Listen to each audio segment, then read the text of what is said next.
in session. Honorable Maureen McGinnis today. You can be seated.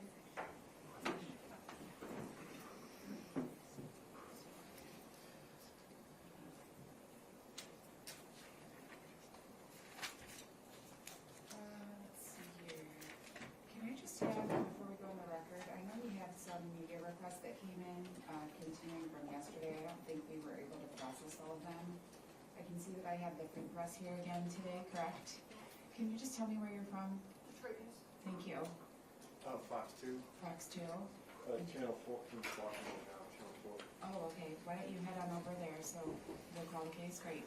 So I'm assuming that these are all, if they're not here with me, I think there might have been one that had already submitted one for continued for both dates.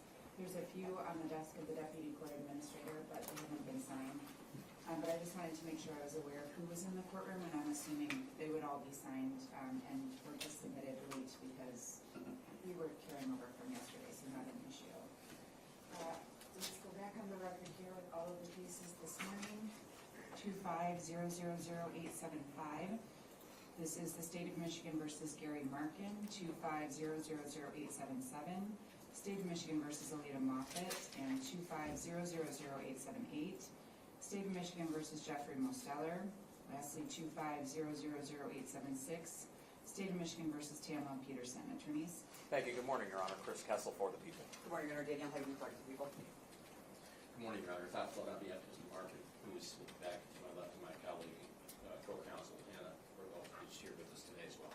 Good morning, Your Honor. Hannah Berghoff on behalf of Mr. Marken. Thank you. State your name, sir. Gary Marken. Thank you. Sorry, Your Honor. Good morning, Alona Shone on behalf of Mr. Mosteller, who is present to my left. Who's the name for the record? Jeffrey Allen Mosteller. Thank you. Thank you. Good morning, Your Honor. Ellen Michaels on behalf of Aleta Moffitt, who is present in court. Standing to my left, please state your name. Aleta Moffitt. Thank you. Thank you. Joe Gleason on behalf of Tamela Peterson, who's behind me to my left here. Tom Kramer, also on behalf of Ms. Peterson, who is to my right. State your name. Tamela Peterson. Thank you. Have a seat. All right. We are here today to continue the preliminary examination. In this case, I understand the defendants are prepared to call another witness at this time. Who are we calling? Yes, Your Honor. I would be calling Bowen Geng. Your Honor, I don't know if the court, just because the gentleman from Channel 4 wasn't here yesterday. Sure. Do you mind just either coming Yes. a little closer to the Sorry, You have the one seat there. I'm sorry. I don't know why they keep sitting there. I was sitting on here. Okay.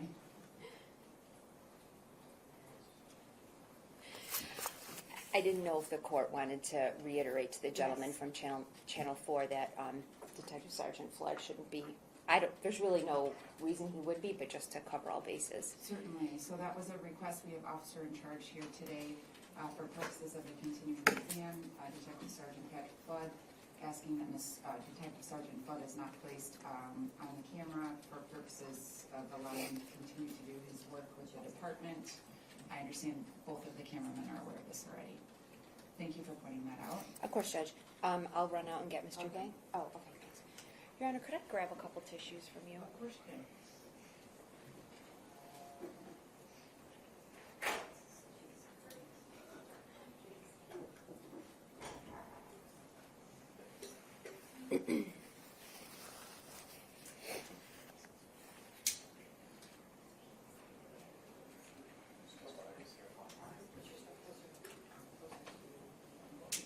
Either put it here or you put it there.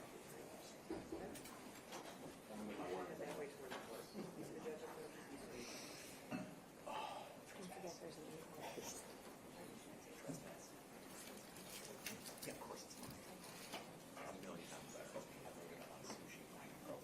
Sir, before you're seated, I'm going to ask that you please raise your right hand and I'll swear that do you swear or affirm to tell the truth, the whole truth, and nothing but the truth? Yes. You can have a seat, sir. And then with this microphone, can we just now adjust it so it's centered? Oh, yeah. Sorry. Because that's okay. It's going to Mr. Gleason and won't be picked up. I'm sorry. You're concerned I wouldn't be picked No, up? I know you'll be picked Yeah, up. oh, yeah. Go ahead. Thank you, Judge. Are we good? Yes. Okay. Good morning, Mr. Geng. How are you? I'm good. Good morning. Could you state and spell your name for the record, please? Sure. My name is Bowen, B-O-W-E-N, last name Geng, G-E-N-G. Okay, and just to kind of go over some rules, okay? When I ask you a question, just make sure you always verbalize your answer. Don't nod or shake your head, because the reporter has to take down everything you're saying. Don't go And if I ask you a question that you don't understand, please just ask me to rephrase it or clarify the question, okay? Yes, Okay. You, at some point in time, you were employed by the Oxford Center, is that correct? that is correct. Okay, can you tell me your dates of employment roughly? I'm not certain, but it was July of 2015, I believe. That's when I first started. Okay, and you worked until when? I worked until May of 2025. Okay, so you worked after the accident at the Troy Center, yes? That is correct. Were you working, where were you working then? After January 31st, 2025, were you in the Brighton location? Yes. Okay, and what were you doing there? I was working as an IT technician. Okay. Can you tell me a little bit about your educational background? Yes, I have a bachelor's in neuroscience. Okay, that's, I don't mean your only degree, but Oh. that's, okay. And so you were employed at the Troy Center at the time of the accident on January 31, 2025? Yes. Okay, and what was your title at that point? My title on January 31st was co-manager, Troy co-manager. Okay, and what did that entail? What did that mean? That entails that I was co-managers with another employee, and we would basically manage the center. We would look over stuff under Tammy's supervision. If something needed to be employed or needed to be done, we would do that. Okay, were you also working as a tech?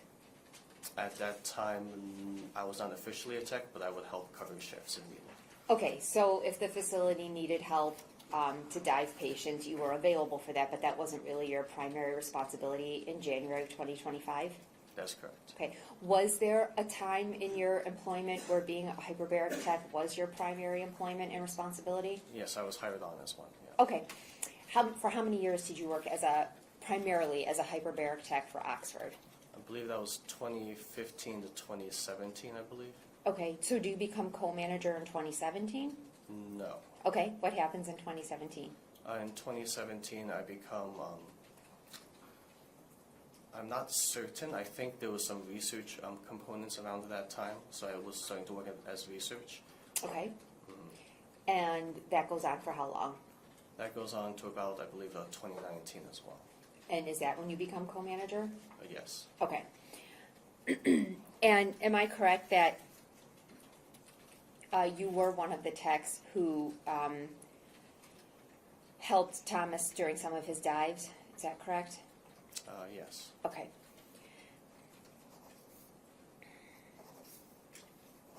Did you ever work at the Brighton location, or were you solely at Troy? For a grand majority of time, I was in Troy, but there was some times where I would go out to Brighton, yes. For what purpose? When I was part of that research team, we would go to, I believe on Tuesdays, we would go for a director's meeting to go over general business practices and also talk about research as well. Okay, and who would those meetings be with? That would be with Tamela Peterson would be there, Gary Marken would be there, Dr. Bogner, I believe, was the medical director at that time. I think he was there as well. Okay. Do you know a gentleman by the name of Andrew McMullen? I do. Okay. Did your time working for just Oxford as a general company, not a specific location, overlap with Mr. McMullen? Yes. Okay. Did the two of you ever collaborate on research? Yes, we did. Okay. And what about Tiffany Hosey? Do you know her? Yes, I did. And did your time overlap with Tiffany Hosey? Yes. Okay.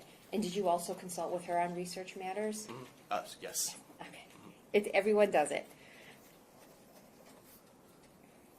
So when you come in 2015, Jeffrey Mosteller, is he employed by the Oxford Center at that point?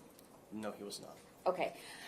When you come there and you're hired in as a tech, can you tell me who trained you how to work as a tech? Yes, so when I was hired in 2015, that was mostly staff training, I believe. That was, I believe, at the time there was Sheila Bergen was one of my trainers, and there was another technician, I believe her name was Lori. She was also training me as well. Okay, so Sheila Bergen was a tech who was already there when you were hired on? In Troy, yes. Okay, and Sheila, and I'm sorry, you said this other woman, Lori? Lori, Okay, and she was also a tech who was already working there? yes. Okay, and they both trained you? Yes. Okay, what did that training consist of? The training was mostly job shadowing, Okay, and then learning how to operate the chambers, learning emergency procedures. do you know how long it was that you shadowed either of these two women before you were able to dive patients alone? I do not remember how long. It was at least 2 weeks, but the exact time period I do not know. Okay, and then once you start to dive patients, are they kind of there watching over your shoulder for the beginning, or were you just thrown in on your own after that? Yeah, they would be shadowing. Okay. And they would be observing. Okay, so you shadowed them to learn, and then they shadowed you to make sure you knew what you were doing. Is that fair? Yes, the clinic was small enough where they would just be around anyways to observe. I'm sorry, you said they would be around anyways? Is that what you said? I just didn't hear you. Yes. Yeah. Okay. Can I ask you, do you know how to spell Lori's name? It's Lori. I do not remember the last That's name. okay, I just wanted to see if we had a better idea on the correct spelling of the first name. Go ahead. When you came to work at Oxford, were you trained in the requirement to conduct a safety check or a safety pause? Yes. Okay, can you explain to me who trained you on how to do that? Both of those women, or one in particular? Yes, more likely than not it was Sheila, Okay, but I believe both of them trained me in that. okay. Can you explain to me what that is? A safety pause is a safety check before a patient would go in. And the way we were taught, it would be basically checking that it's the right patient, checking that there was nothing in the mouth, there was no jewelry, no watches, nothing metal on the person, and there was no medical patches. Okay. And is part of that done just by verbally asking? Yes, it's done verbally. It's done verbally? Okay.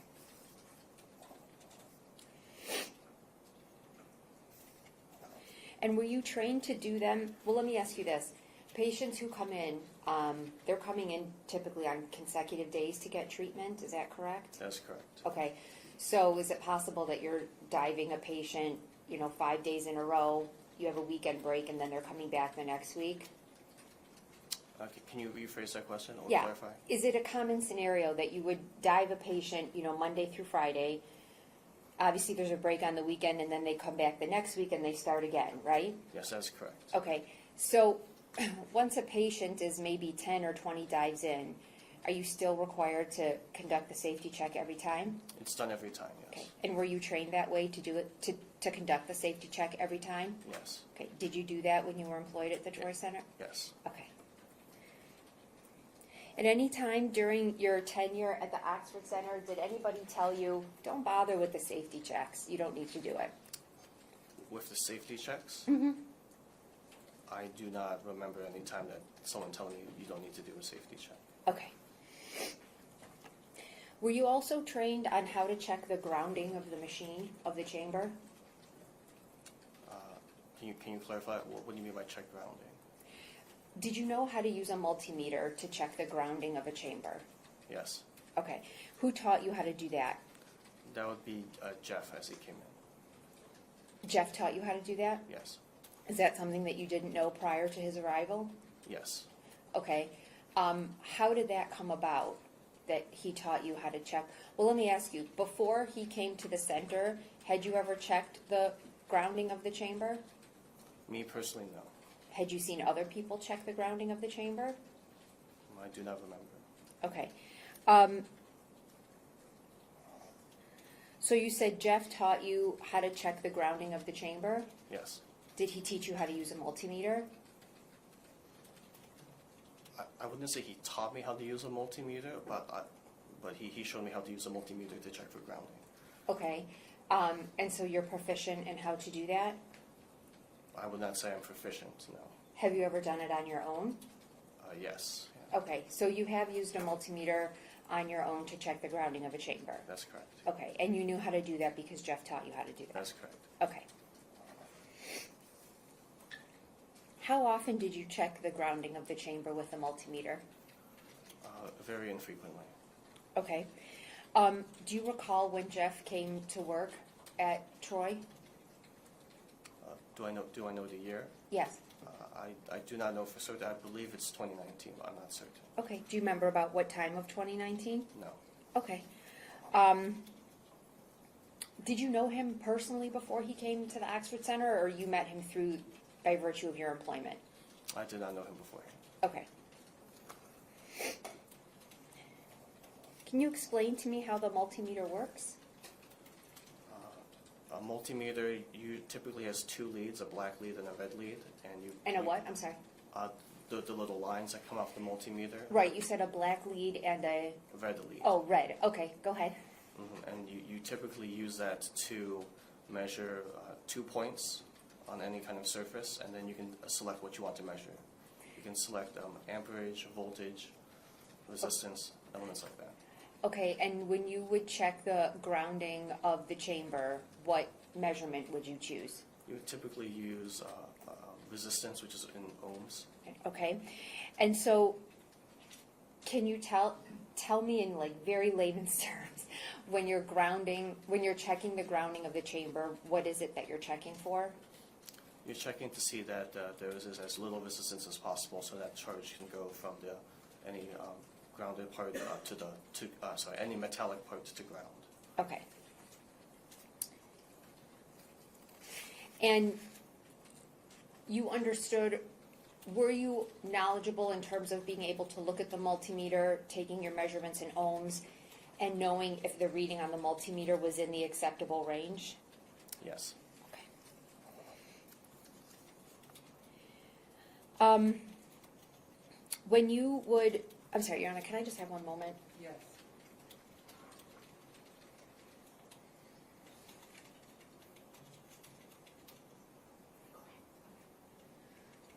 So when you would conduct dives for a patient, am I correct that the time that the patient would be fully pressurized, let's say, is pretty much a set time? I'm sorry, can you repeat that unclarified Sure. question? You know, let me rephrase the question. When you're diving a patient, how long does it take for the patient to get to full pressure? It depends on the pressure.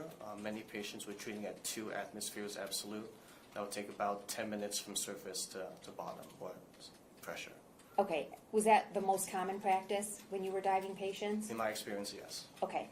And then once they reach 100% pressure, and if I'm using any phrase that's not accurate, can you please correct me? Yes. Once the patient reaches 100% pressure, how long are they at that pressure or in the dive? They would be at pressure for 1 hour, 60 minutes. Okay, and then you have to bring them up to surface, essentially? Yes. Okay, and that process is how long? That would take approximately another 10 minutes or so. Okay, so when you are diving a patient, you're recording those times, is that right? That's correct. Okay. Would you ever write down the finish time at the beginning of the dive, or what I would call pre-charting? Would you ever do that? We would occasionally, I would occasionally do that, yes. Okay, and what would be the purpose for that? The purpose would be that if they were basically, I would call, this is not the term Oxford used, but if they were like a regular patient, right, that they didn't have any issues, we would pre-chart if we were like really busy, and then if anything was to change, we would edit that time. Okay, so if something happened mid-chamber, I don't know, someone has a bathroom emergency or something and you have to interrupt it, what would you do if you had pre-charted the times? So we would have paper charts. If that was the case, we would cross out initial and then edit that time. So there was a little note field that we would put in, like patient use bathroom at 13:05, and then resumed treatment at 13:25, something like that. Okay, when you were engaging in pre-charting, was it ever done with an intent to defraud anybody? Absolutely not. Okay, it was just a regular course of conduct, yes? I would try to avoid as much as possible, but there would be times where we would be busy that I would pre-chart and then change times if needed later. Okay.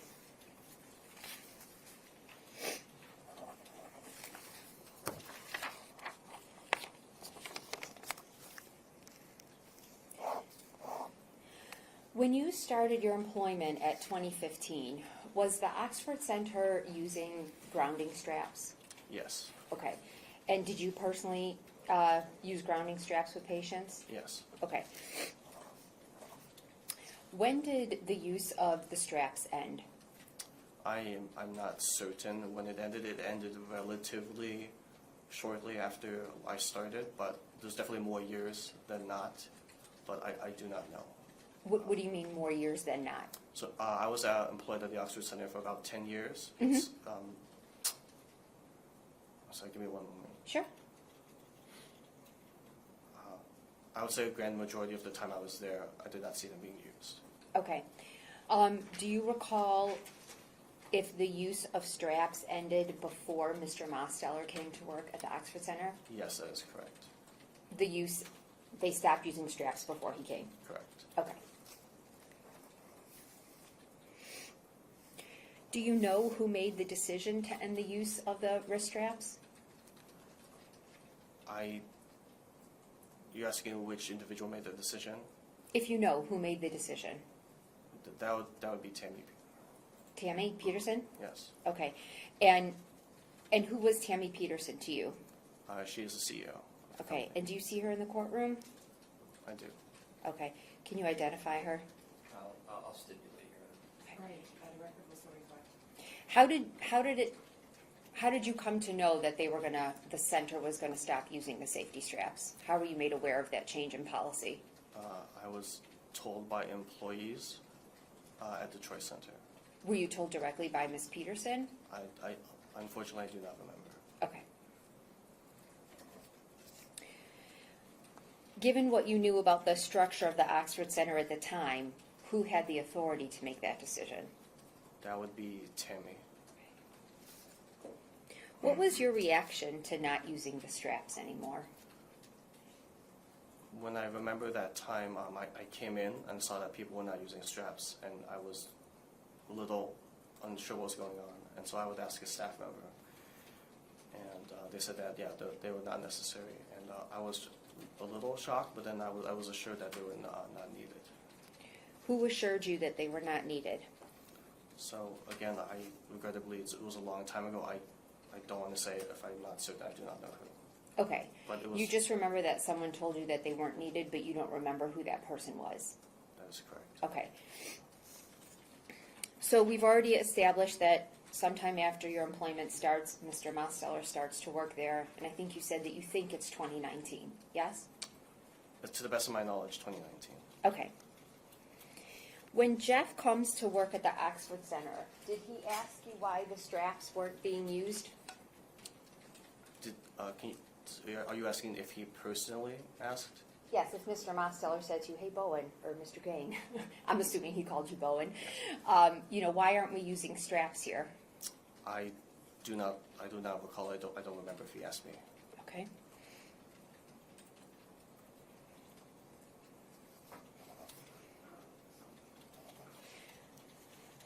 Do you remember him ever expressing any concern to you about the straps not being used? There was a moment where he was unsure, and then he wanted to do some testing, I believe, on that. Okay, so let's go to the first part of your answer. Are you saying that there was a time that he expressed to you concern about the straps not being used? Let me take that back. I wouldn't say it was concern. I think he was wanting to see if they were necessary. Okay, so he expressed a desire to figure out if the straps were necessary? Correct. Do you recall ever referring him to Tammy to discuss the strap issue? You're asking if I told him to talk to Tammy? Yeah. No, I did not. No, you don't remember, or no, you didn't? I think it would be both. Can you rephrase the question? You're saying that, did I tell him to talk to Tammy? Yes. I did not. No. Okay. You referenced Jeff wanting to conduct some tests, right? Yes. Okay, and what was your understanding as to the purpose of those tests?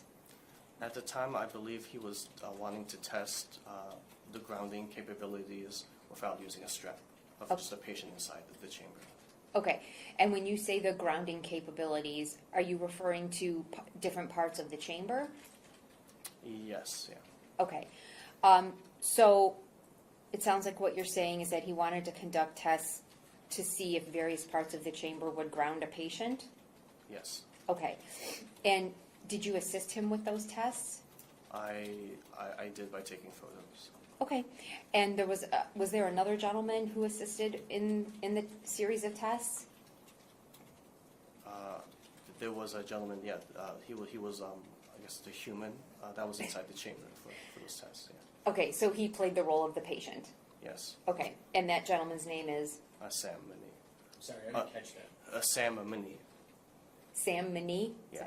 Okay, Or Minays, yeah. Mini. Could you spell that if you know? I'm not sure if there's two N's, but it's Manees, I believe. Okay. And am I correct that Mr. Miniz is no longer living? Unfortunately, yes. Yeah, he was Okay. passed on. Do you remember when he passed away? That was, I believe, 2020. Okay, so we obviously know the pictures were taken before his passing and after Mr. Mosteller started work at the Oxford Center. Is that fair? Yes. Okay.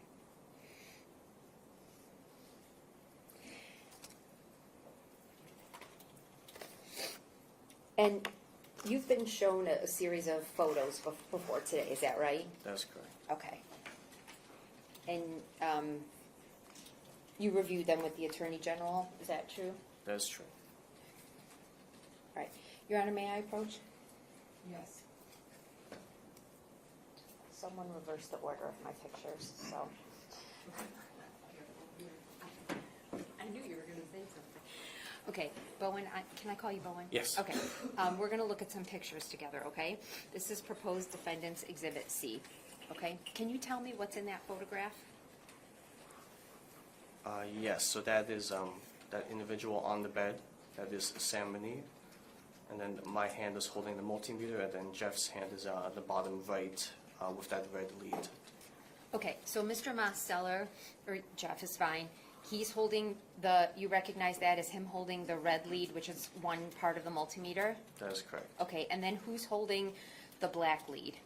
That would be Sam. Okay, and is Sam in or out of the chamber? Sam is inside the chamber. Okay, and he is on the mattress? That is correct. And does the mattress have a sheet on it? Yes. Okay, and I'm sorry, the person holding the multimeter is you? Yes, that's Okay, correct. and can you tell me what the result on the multimeter is? I'm going to look in. That's reading 4.8. And you said the measurement was in ohms? It's fuzzy. I'm not certain what that's saying, but it looks like it's, yeah, that omega symbol, yes, that'll be ohms. Okay, is this a fair and accurate representation of one of the tests that was conducted on sometime between 2019 and 2020? Can you clarify what fair and accurate means? Like, Do you have any reason to believe that this isn't what happened, or that this photograph has been doctored in any way? I mean, as I'm looking at it, I don't appear so, but I could not claim, I cannot say for certain. I don't know. I'm not a forensics. No, I understand, but I guess what I'm asking you is this, you remember conducting the test, yes? If that's your question, yes. I do. Okay. All right, so I gave somebody my photos, Mr. Flood, and took them out of order. Proposed defendant's Exhibit D. Can you tell us what you see in this photograph? That is,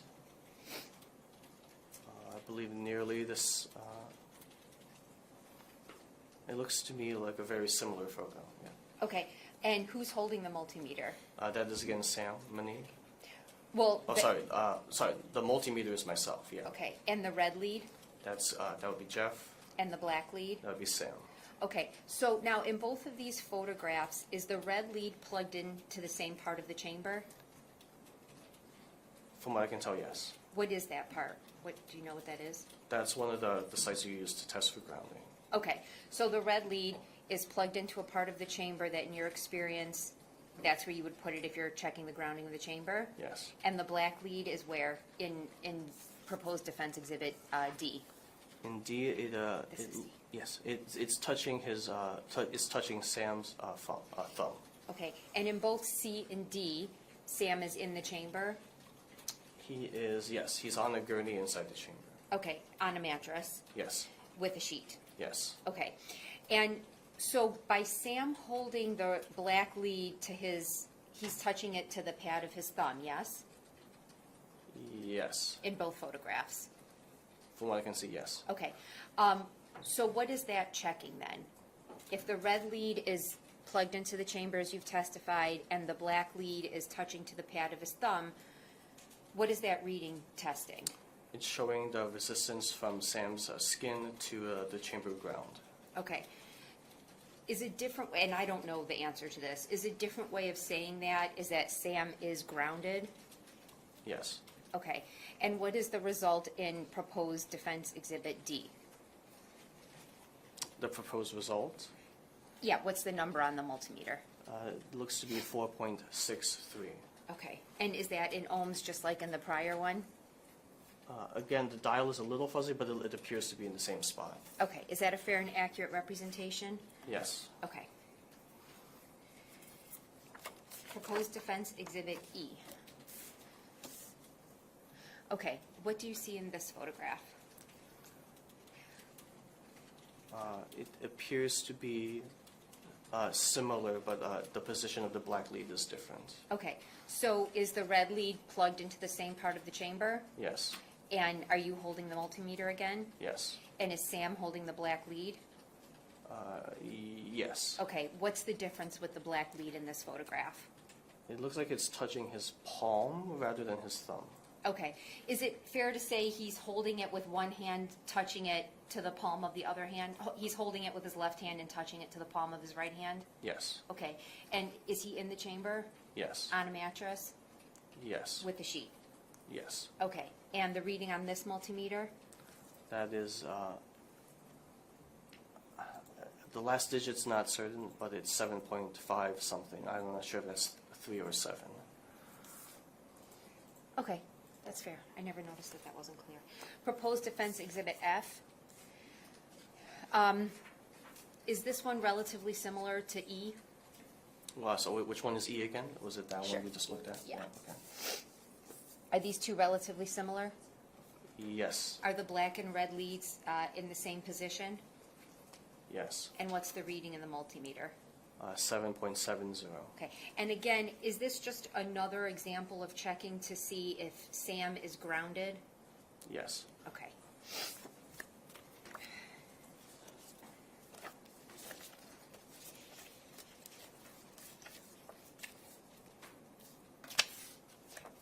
All right. Defendant's proposed exhibit G. What is in this photograph? Because this one's fairly different. This one is, the multimeter is also, it's a little bit more cluttered. I think, that again, that's Jeff's left and right hand. He's holding the black lead to a grounding strap, I believe. And then that red lead is in the same position as the previous photos. I'm sorry, say that again? The black lead is touching, I believe, the metal of a grounding strap. Okay. And the red lead is in that same position as was before, the chamber ground. What's that? Does that mean that oh, that's, okay, I see it. And what's the reading on the multimeter? That's 9.23 ohms. So is this showing the grounding if you're wearing a strap? That appears to be what it is, yes. Okay. Is it better to have a higher number or a lower number Better in terms of? of grounding? You would want a lower number because Omega's measuring resistance. You would want as little resistance as possible.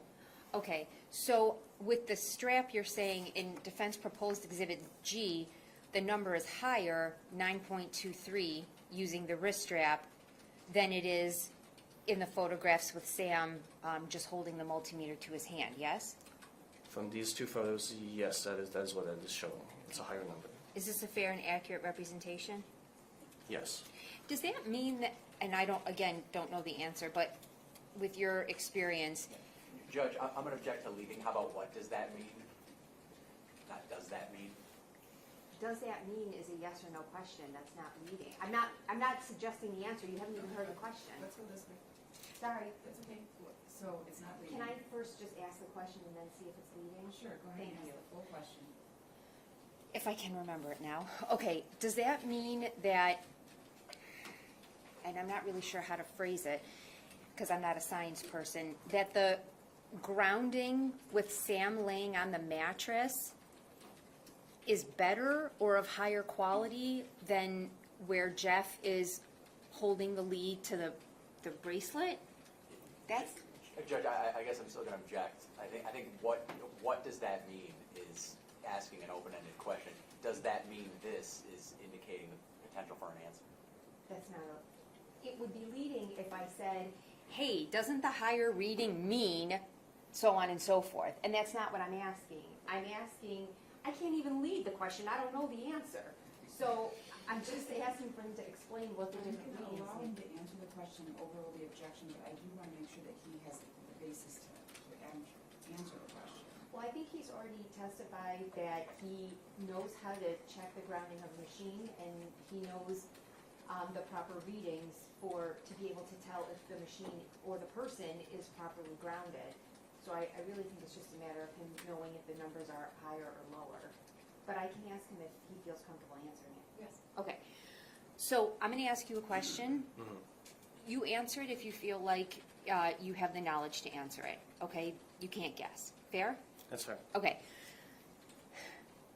Does the higher number in Defense Exhibit G, which is this photograph, and then we have a lower number in Defense Exhibit, let's say C, does that mean that the grounding is of better quality or stronger if when Sam is holding the lead to his hand versus the lead to the grounding strap? I'm going to be very careful for my question and clarify if possible. Sure. According to these exact scenarios, right, again, a patient would not be in the chamber with that strap in this, because it's outside. In the picture, the strap is outside of the chamber. Sure. But if we were to take literally these two photos of this, which one was this? C. C has less resistance than the picture, I think G you said? Yes. Yes. Okay, and- C has less resistance than G, therefore it would be easier for charge to go down that path. There's less resistance. Which is a good thing, Good in terms of grounding, yes. and safety. Yes. Okay, thank you.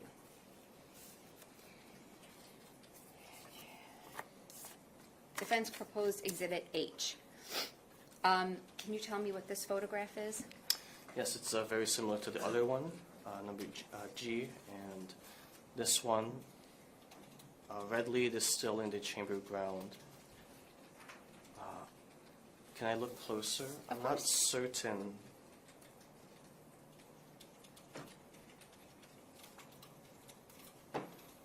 I do not.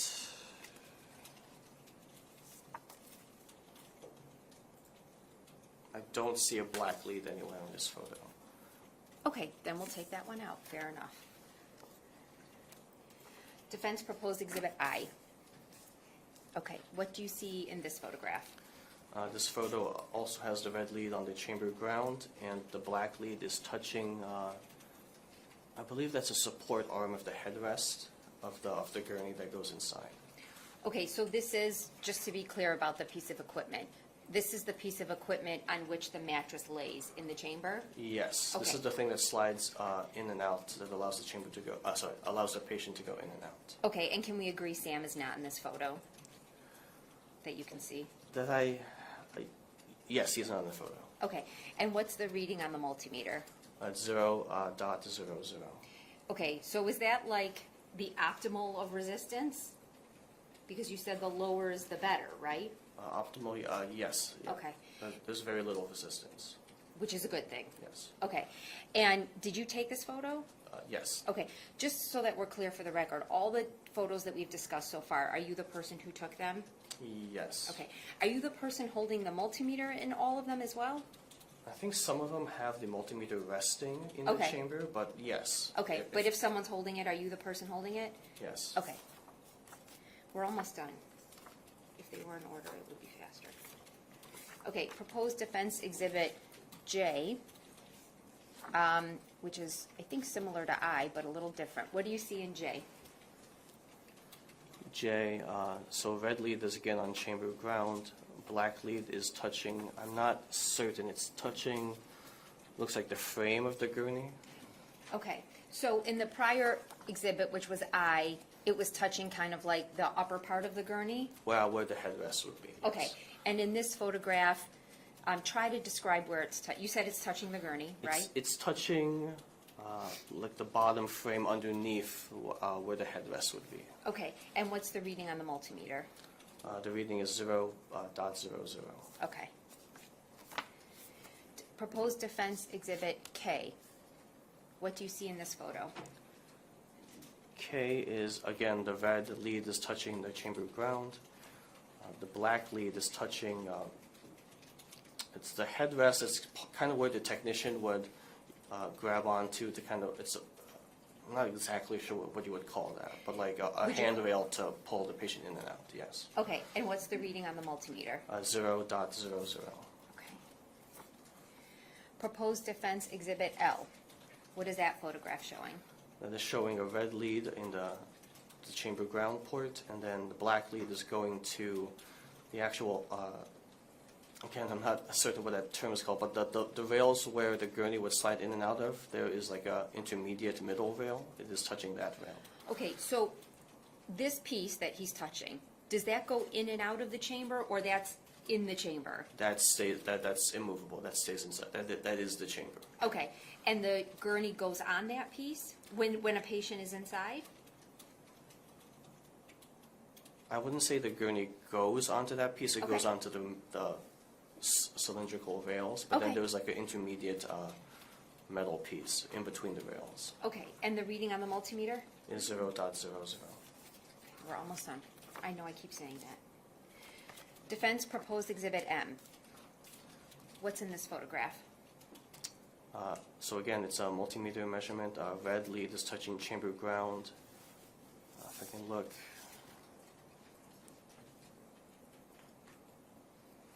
Black lead seems to be touching a penetrator on the chamber. What is that?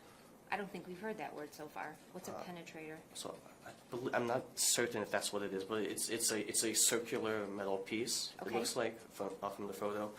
That basically allows for measurement. So if you needed to measure like a T-com, for example, you could use that. Or you would plug in something external, and it would go inside, and then you could measure. So it's basically it's an area where you can insert something from the outside and to go inside. Okay, is this another way just to check if the chamber is grounded? That is something I'm not as familiar with, but it's definitely touching metal to the chamber. It's touching the metal of the chamber to the metal of the grounding port. Okay, and what is the reading on the multimeter? That says 0.00. Okay. Proposed defense exhibit N. What's in this photograph? If I can take a look. Yeah, so this time both the leads are touching the grounding port. One is on the left side, that's red. One is on the right side, black. Okay, and is this a way to check to see if the chamber is grounded? Yes. Okay, and the reading on the multimeter? Is 0.05. Okay, and the last one, defense proposed exhibit P. For some reason, Your Honor, I don't have an O. I don't know why. So what do you see in this exhibit? This photo is, again, the red lead is on chamber ground. Black lead is on, looks like the inside of the cylinder where the chamber gurney slides in and out of. Okay, so that's that cylinder piece that you referenced earlier, yes? Yes, that's where the actual gurney would make contact with. Okay, and what's the reading on the multimeter? 0.00. Okay. And again, for all of the photos that we've reviewed, you took these photos? That's correct. Are they all a fair and accurate representation?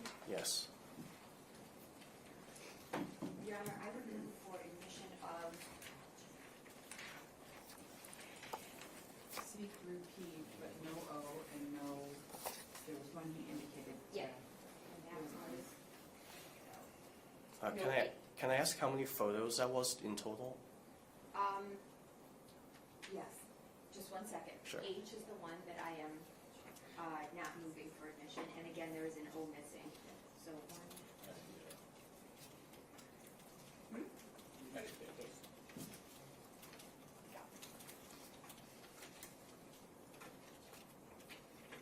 On 13. Okay. There's 13. Your Honor, so I would move for admission of those photos. Any objection? No objection. All right, defense C through P, not including H and O, will be admitted at this time. Thank you, Your Honor.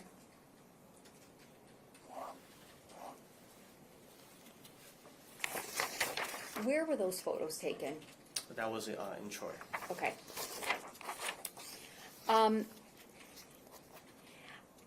Are you familiar with any procedure where you could check the grounding of a chamber when it is fully pressurized with a patient inside? That we did in Oxford or do in general? Just in general, if that's something that you're required to do. Have you ever seen that, checking the grounding when the chamber is fully pressurized with a patient inside? I don't think so. Okay. I don't know.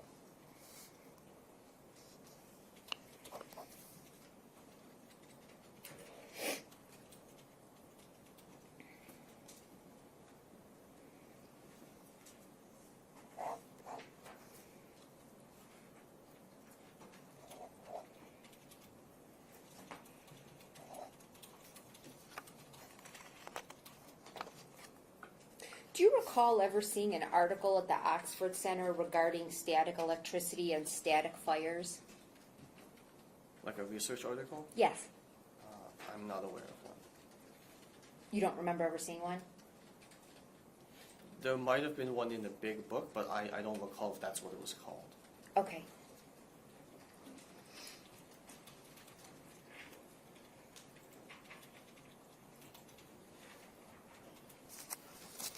Your Honor, may I approach? Yes, this is, I just want to show him the article to see if it's familiar to him. okay. You Any know. objection? No. Okay. Do you remember ever seeing that article at the Oxford Center? You can flip through it.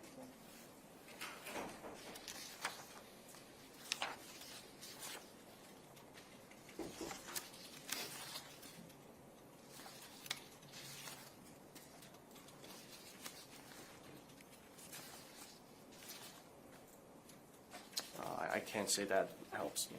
Okay.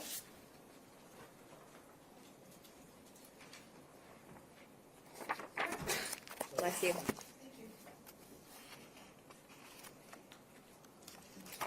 Okay, we're almost at the end.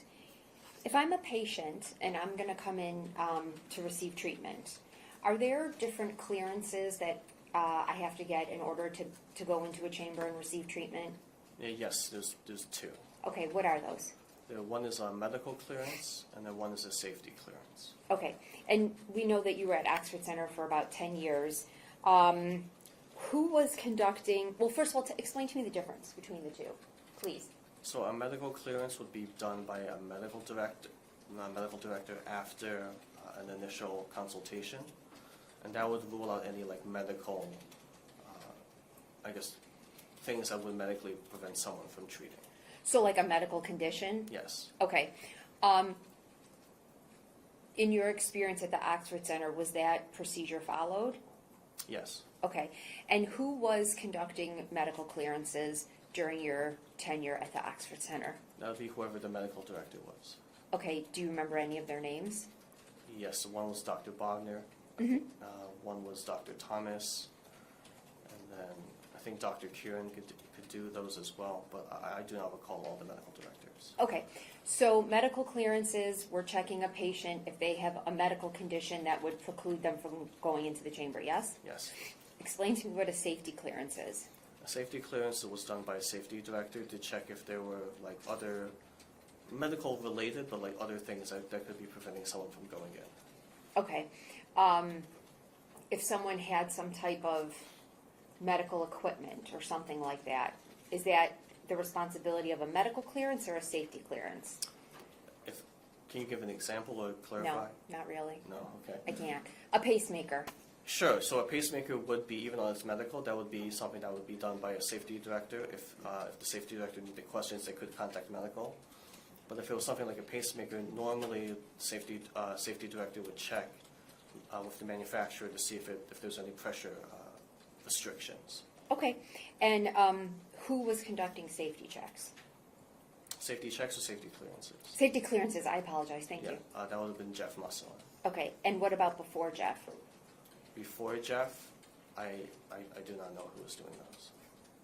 Well, you were there from 2015 to 2025, and he only came in 2019. You don't know who was doing the safety clearances for 4 years? I do not know.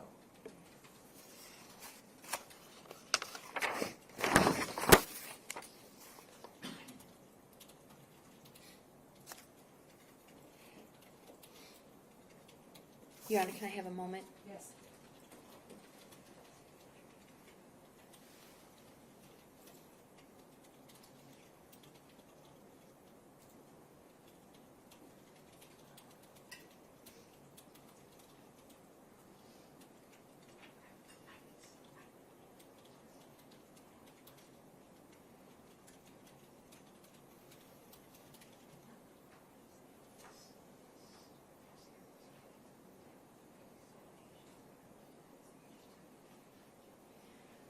Mr. Geng, after you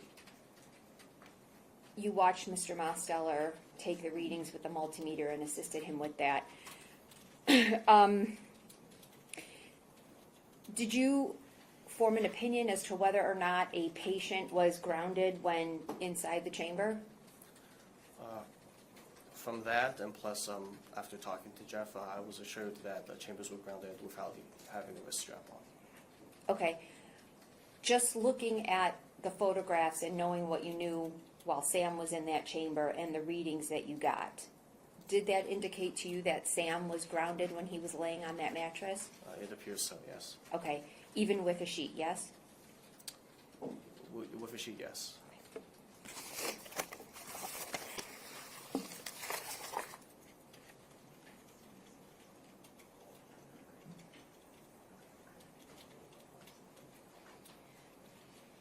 Thank you, Bowen.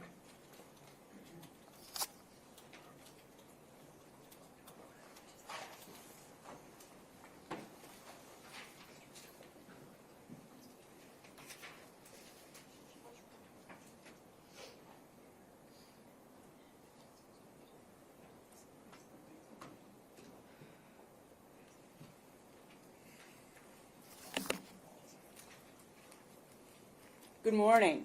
Good morning. My name is Ellen Michaels, and I represent Aleta Moffitt. I'm going to ask you some questions, and if you could keep your voice up a little bit because I don't hear so good. Yes. Thank you so much. Talk good, don't hear good. All right. Do you know Aleta Moffitt? Yes. How do you know her?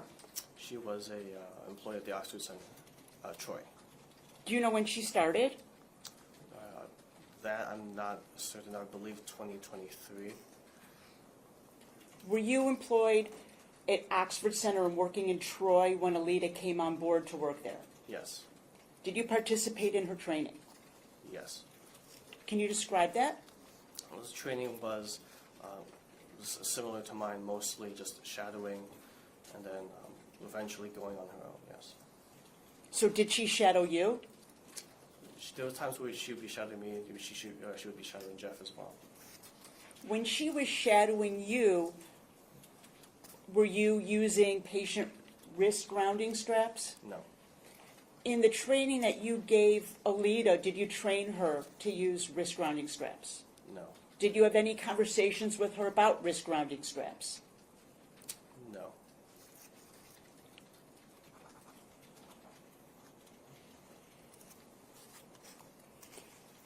After she was trained, did you have an opportunity to observe her as an employee, not as an employee, but as a hyperbaric tech?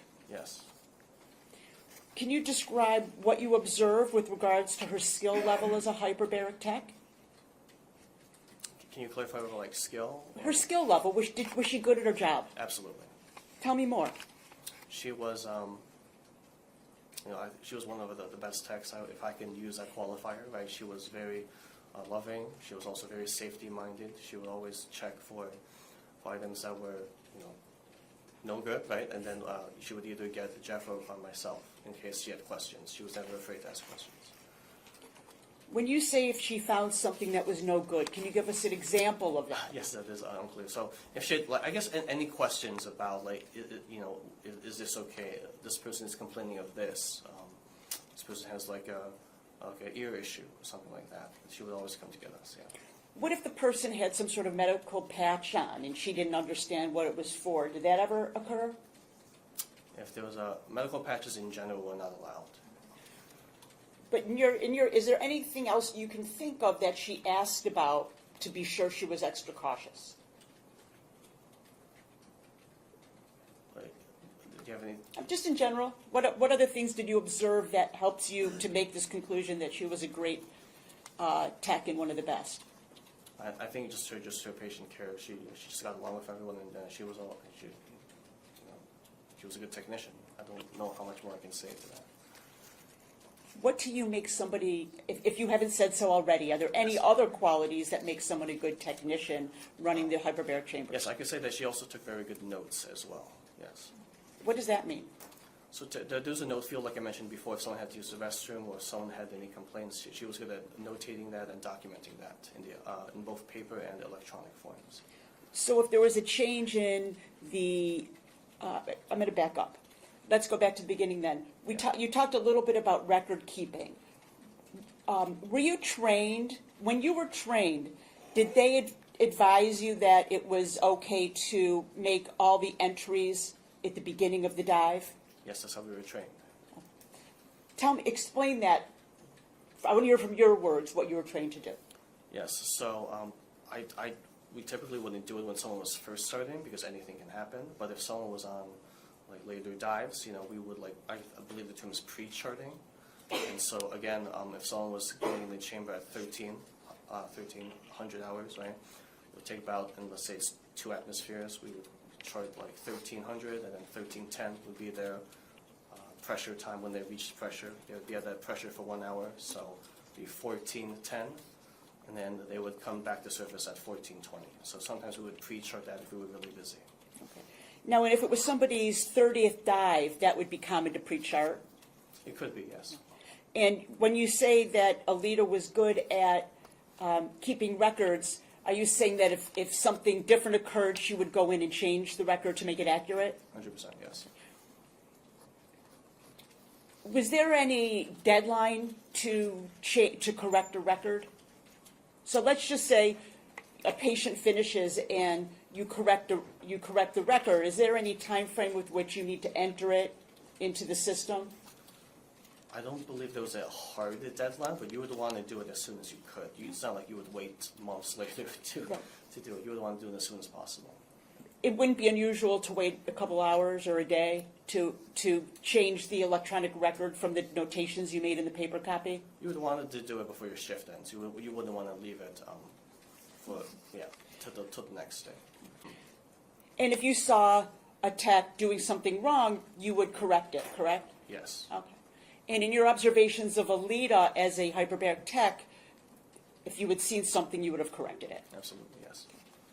I'm going to move on. So thank you for that clarification. You mentioned the big book. What is the big book? You're saying big book? You use the term big book. It might be in the big book. That was today, or? Yes, today, when Ms. Sharon asked you a question, and you said that might have been in the big book. Oh, okay. So thank you for clarifying. Yeah, so there was a book full of just a random assortment of research articles. Okay. Yeah.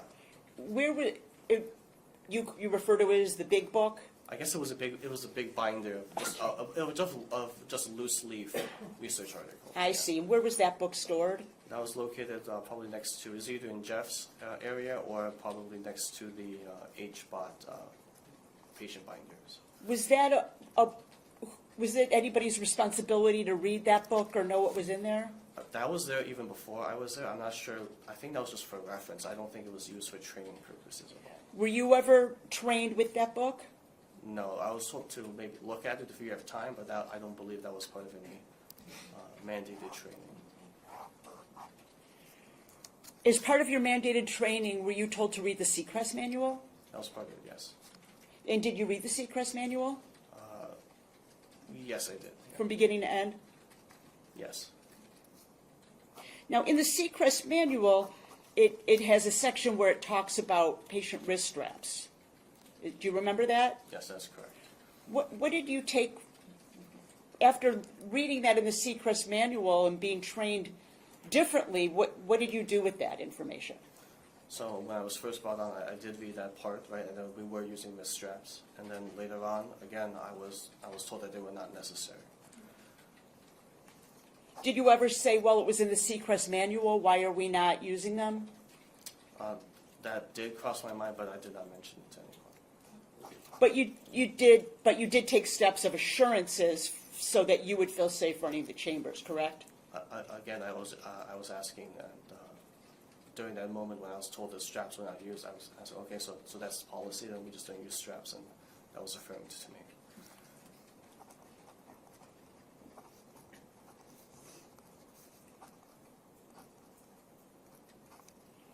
Are you familiar with the safety director's course? Yes. What is that? That was a course, in general, or do you mean by Jeff's safety director course? Jeff's safety director Yes, course. yeah. So that was a course that he developed as part of Oxford Continuing Education, and I'm not exactly sure what it was. It's Oxford certification, or I'm not exactly sure what the program was called, but it was part of Oxford's training program. Yes, and that was to basically create a class that could be taught to either staff or outside members. Were you given that course? Yes, I was part of that. I believe the first pilot one. Yeah, And that would have been in about 2020, 2019? that sounds correct. Yes. Do you know if that course was still being offered in 2025? From what I can tell, yes, I was. Yeah. And do you have personal knowledge as to whether or not the hyperbaric techs were required to take that course? So during that first course I was ever offered, yes, it was basically all the technicians, from what I could tell, from what I remember, were in that course. So you work with Aleta, right? Yes. You stated that. Do you have any knowledge as to whether she took that course? She did not take that course.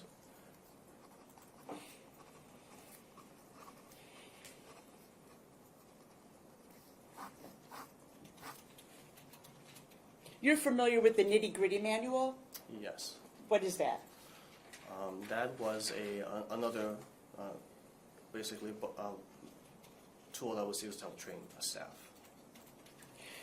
Was there anything in the nitty-gritty manual directing you to use patient grounding straps? Yes. What was that?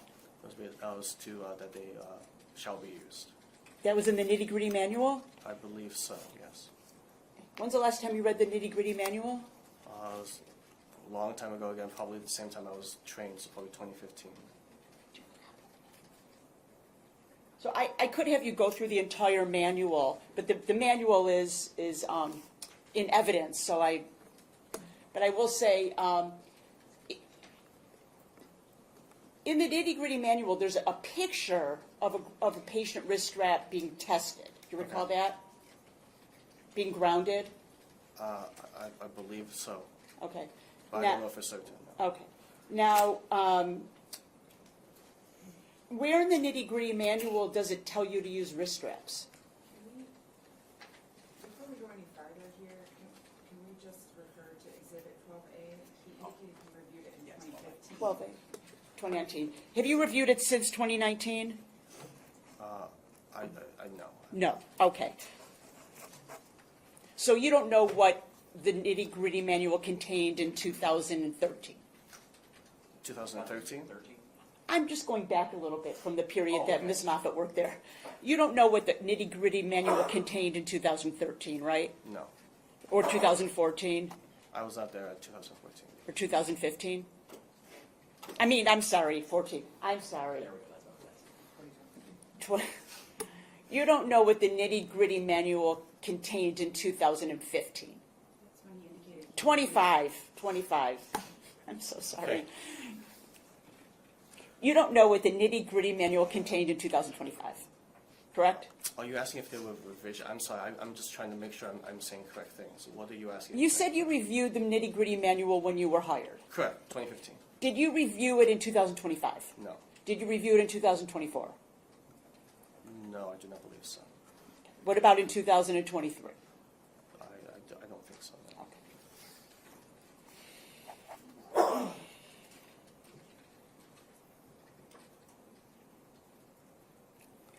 As a tech, did you do laundry? Yes. And as a tech, were you responsible for providing the patient with pillows, blankets, things like that in the chamber? Yes. What were the policies around supplying blankets and pillows and sheets? Supplying, or the text did not supply. Right. Did you use them? Did you not use them? How did it go? Yeah, so typically a standard setup we would call it would be 2 pillows, one at the head, one for below the knees, a bottle of water, and a blanket. And then based on the patient needs, we would add or subtract as necessary. Now, the patient, did they have an option as to whether they wanted a warm blanket or a cold blanket? Yes, I believe so. And was there a place on their patient form for them to, for that preference to be noted On their patient on form, on their intake form? That can be reviewed by the tech running their dive? I think I know what you're. There was on the patient binder. There was a cover sheet, if you will. Yes. That had there's a quick reference sheet. What was on there? That would be protocol. So what pressure, any special considerations. So if they had a hearing aid, that would be part of like, hey, you check for hearing aids. There would be do they want water? Do they want a blanket? If so, is it warm? Do they how many pillows? And then you put any other important information would be placed on that too. Was it common practice to give patients warm blankets? Common, it certainly was done. Yeah, And how was that blanket warmed? that was done by putting it in a dryer to heat. And did you do that? Yes.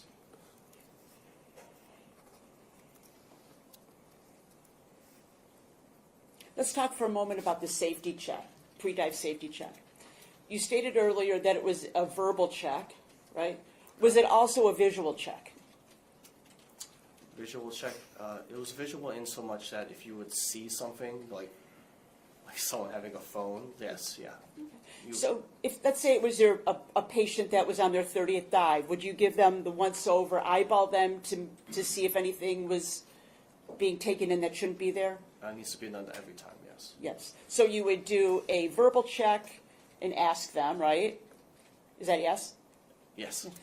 And if it was a child and they were there with their parent, would you ask the parent? For a child, yes, you would ask the parent, and then depending, you would ask the parent.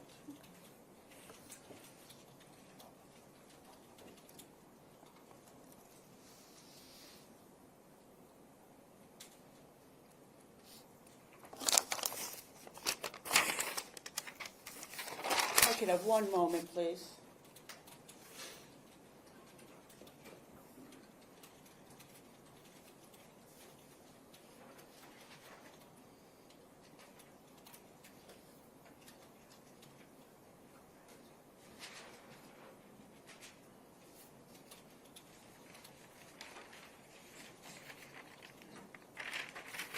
Thank you so much for your time. Mr.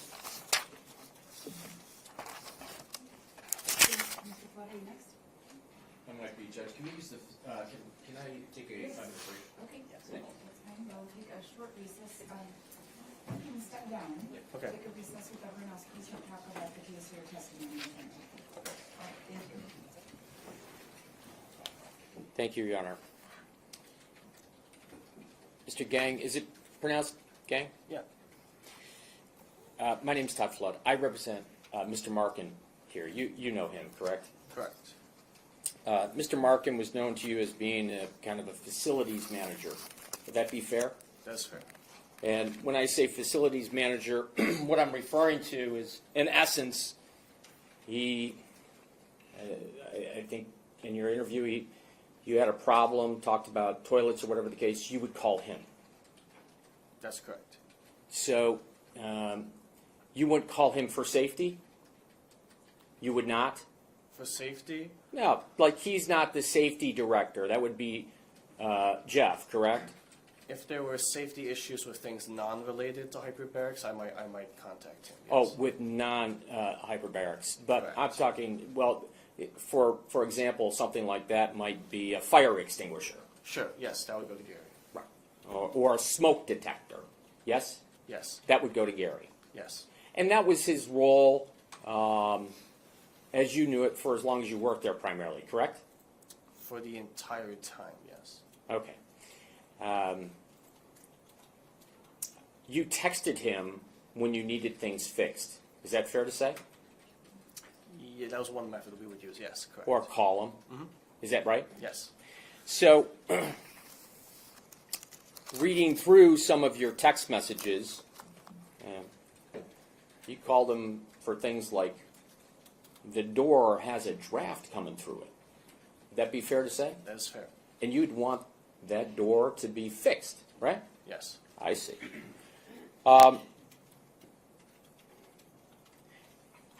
There was a counter, and we saw a text. It came into record at some point in time in this case. A counter dealing, and I don't want anyone misled here. It was the receptionist granite counter. Do you remember that? You're talking about the receptionist granite counter, yes. Yeah. And you were asking, not any other type of counter, but you were asking to fix, when is that granite counter going to be installed? Fair? Yes. And was that around 2022 or so, you think? So, from my recollection, let me take that back. I don't think it was installing it, I think it was loose. Oh, it was If loose. if it's the one I believe you're referring to, there was a loose granite countertop. Yes, I believe that sounds correct. 2022, it sounds correct. And is that the last time you ever saw him at the Troy facility? As far as I can recall, yes. Yeah, I've never saw him any other time. Okay, so since 2022 to 2025, you were at the Troy facility pretty much every day, 5 days a week. Fair? Fair. You were a hard worker. Yes. You showed up to work every day, Yes. and you'd get there on time. What time did you get there? It would depend, but usually around 8 o'clock or so, 8 a.m. So And you'd leave around what time? 4 or 5, depending. And during those 3 years, you didn't see Mr. Marken there. You would communicate with him via phone or text message. Which 3 years? 2022, 2023, 2024. Yes, that's correct. Okay.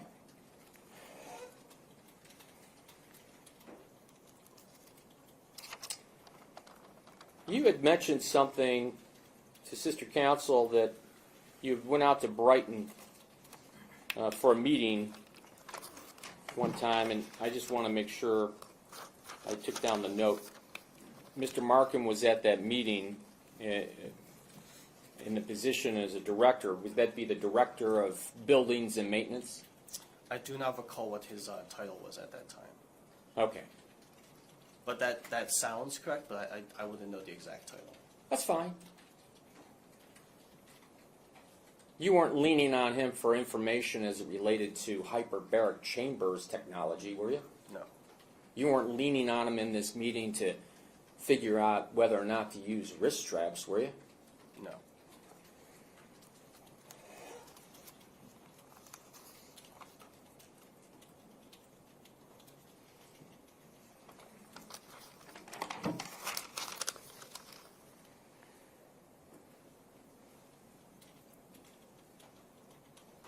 There was a lot of questions about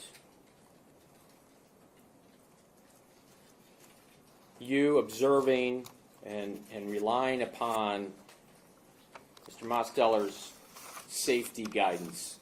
Do you remember those questions you were being asked? Yes. And you wanted to make a conscientious decision to do the right thing, correct? With regards to safety. Yes. and you felt or thought in your mind that things were safe. You weren't thinking someone was misleading you, were they? You're asking, I did not think anyone was misleading. No. Right. 13 pictures came in, and you're in the midst of taking those pictures or participating in those pictures about safety protocols, right? Yes. Okay. Mr. Marken didn't have anything to do with that. You didn't lean on him. You didn't enter his space for those tests, did you? What do you mean by his space? Well, it's a poorly used word. Oh. You didn't lean on him for making sure that this was safe. That is correct. Because he was taking, as you tell the prosecutors last Tuesday in a 2.5-hour interview, you tell him, Marken was the guy that I called for a toilet to be fixed, right? That is correct.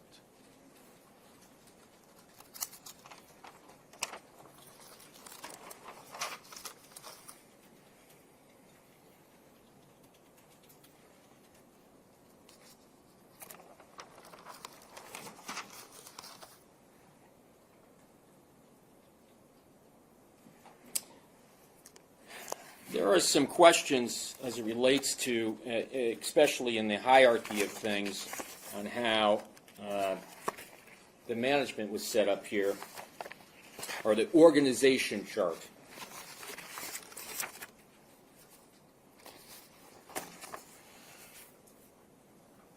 You were asked about a person in your interview by the name of Danny. You know who Danny is? At Troy, the Troy facility? Danny Frazier, yes. Danny Frazier. And you were training her to be or him to be a manager? I don't believe I was training them. They were a co-manager of mine. Oh, they were a co-manager. Co-manager, yes. Co-manager. I see. Of the Troy facility. That's correct, yeah. Then came you, co-manager. Okay. And then obviously Jeff in charge of safety and taking care of patients, right? Correct.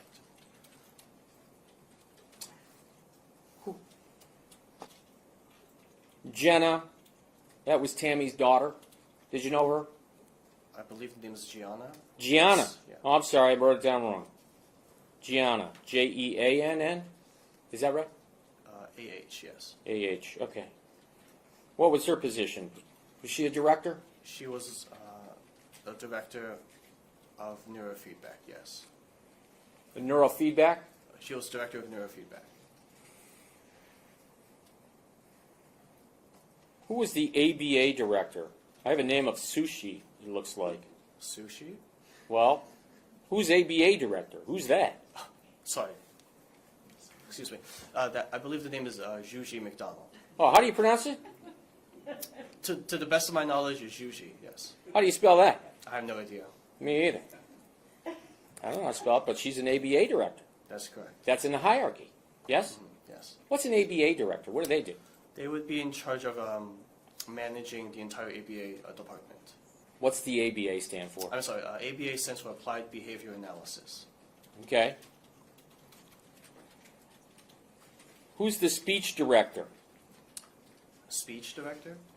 Yes, PT or OT speech director. Do you know who that is? Oh, okay. Alicia, maybe? Yes, I know who. Yeah, that'd be Alicia Heisey. I'm not certain with the last You name. and I are going to have the same problem. I guess so. I see. All right. She was a director. Yes. I see. Elizabeth Terry. Who's Elizabeth Terry? She was the head nurse, I believe, in Brighton, the director of patient care. I'm not certain if that was the official title, but something to that regard. Medical director? I would not classify her as a medical director. Okay. Was there a Dr. Suma, Dr. L? Yeah, that would be Dr. Thomas. That was the medical director. Medical director? I see. Then you had an HR person, Jamie. Yes, HR, human resources, correct. complaints, things with people for the whole entire Oxford company. Yes? Yes. You would have someone that was in charge of managing the people, right? Correct. And that would be Jamie, Yes. not Gary. Jamie, right? Correct, yes. I see.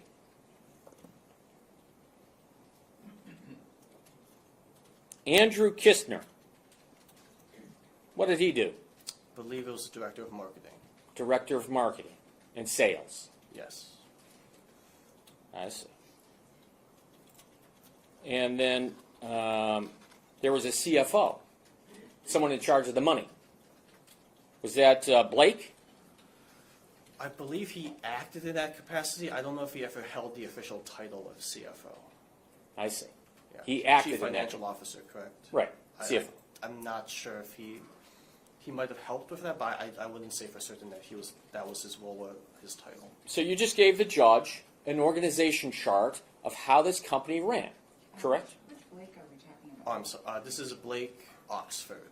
Blake Oxford, Yes. his son. And Tammy was up on top. In charge of everyone, yes, CEO. Okay. And each person had their roles. Yes. Unequivocally, here under oath, as you told the prosecutors, you can tell this judge that my client, Mr. Marken over here, he was in charge of things that dealt with regular janitorial and maintenance work for the grounds and the buildings. Correct? Correct. Thank you. One moment, Judge. I went through, have you ever had a chance to go through your text messages with Mr. Marken? I have not, no. Judge, I just want to put a note on the record that we have not gotten those text messages, either from Mr. Flood as proposed exhibits or from the investigation Thank because you. of the clean team issue. The only text messages that we have were the 4 or 5 that Mr. Geng provided to us last Tuesday. So if we're talking about those, great. If we're talking about other ones, then we'd like an opportunity to see them before they are either referenced here in court or shown to the witness. There you And exactly what am I supposed to do with this today? go. Well, no, they wanted them. Judge, I got them from them. I didn't, these are not from, I didn't produce them. Well, yeah, you can have them. I'm not using them, but if they want, I got them from the If we're not prosecution. using them, then we don't need to have the court make a ruling on the objection then. Yeah, no, You I- can figure out the discovery issue if needed. Yeah. That's fine. But there's no cheating here. I did receive them from the government. So are you referring to the few that she had just cited they received last week? Those, the ones that are in record that we already talked about, those are the ones that I was talking about. And then there's some others, but I don't know if they have them or not. I got them from them. All right, well, that sounds like something that could be worked out if needed after. That's fine. I don't need them. The counter text is the one you gave me. The one with regards to the receptionist.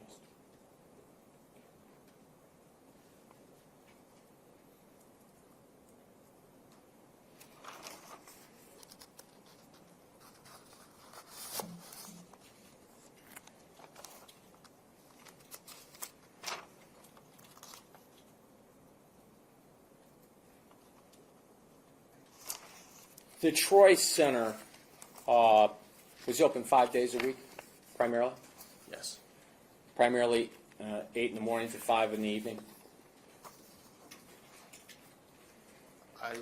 It would depend. It would depend on the patient load. Sometimes we would end earlier. Sometimes it would be later than that. Okay. During COVID operations, the Troy Center volume went down. Fair? I think it went down in the beginning, but I do remember conversations with the team and how we were actually during summers we were busier during COVID. But During yes, COVID. Initially, yes. It went down. Okay. And one thing in your interview that we discovered, we found out that you all had was recorded Teams meetings. Did you talk about that with the prosecution? Recorded Teams meetings. You know, on the Teams, there's a Microsoft application. Yes, I'm very It's aware. called Teams. Did you have Teams meetings with directors, with Tammy and others? Yes. And were those meetings recorded? There was an option to record. I'm not sure if they were automatically recorded, but there was an option to record them, yes. And did you have them recorded? Did you ever review them? Sometimes we would record them, yes. Okay. And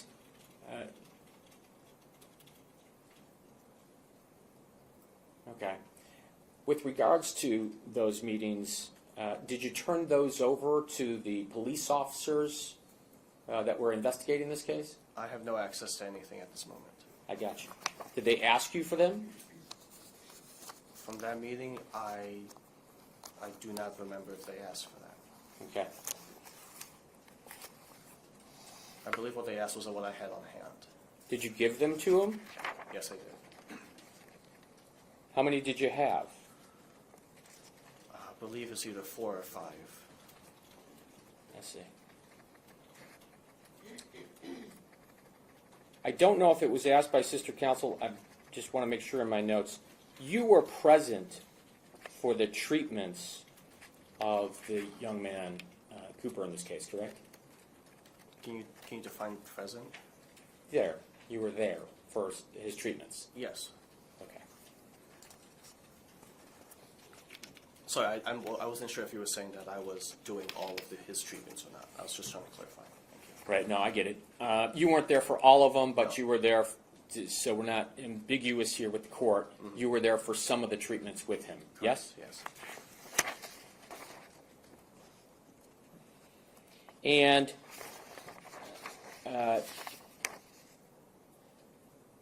you didn't have any concerns with regards to his treatment, correct? Him using the hyperbaric chamber at the time he was doing it. No, I had no concerns. Okay. And surely if you did, that's not something you would call the maintenance guy or the janitor guy with if you had concerns. You wouldn't call Gary, right? Correct. I would not call him.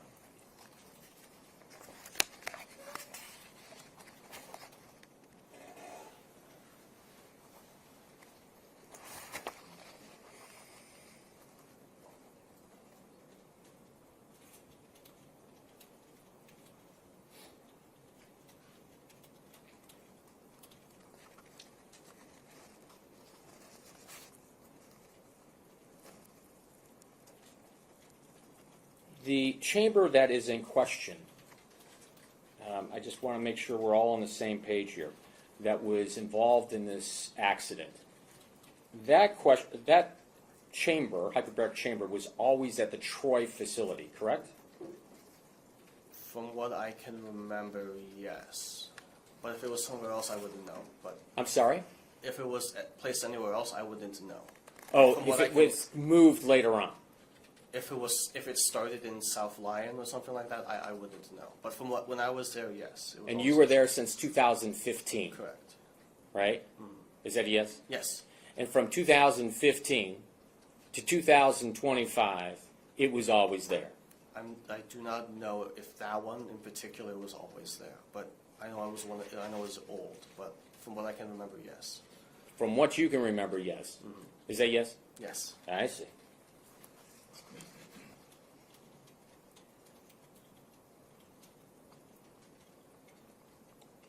You told the prosecution in your 2.5-hour interview that the dive counts on that machine were never off, never misleading, correct? Can you clarify? I'm not sure what you're asking. Page 64. Well, I'm asking you this. You were asked by the government, in this case, in your 2.5-hour interview, whether or not the chamber that in question here, whether or not those dive counts were off, were inaccurate. That's what I mean by off. That was what the question was, and your answer to that was no, they were not. Correct? That's correct, yeah.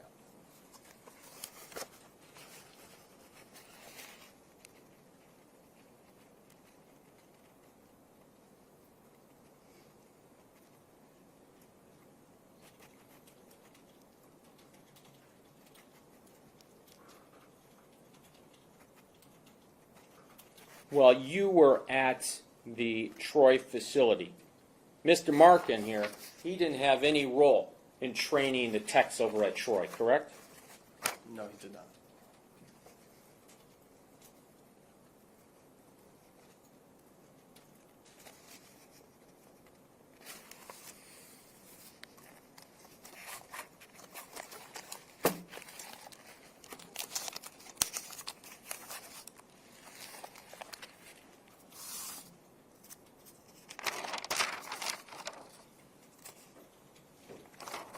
think I'm done, Judge. Just let me peruse here real quick.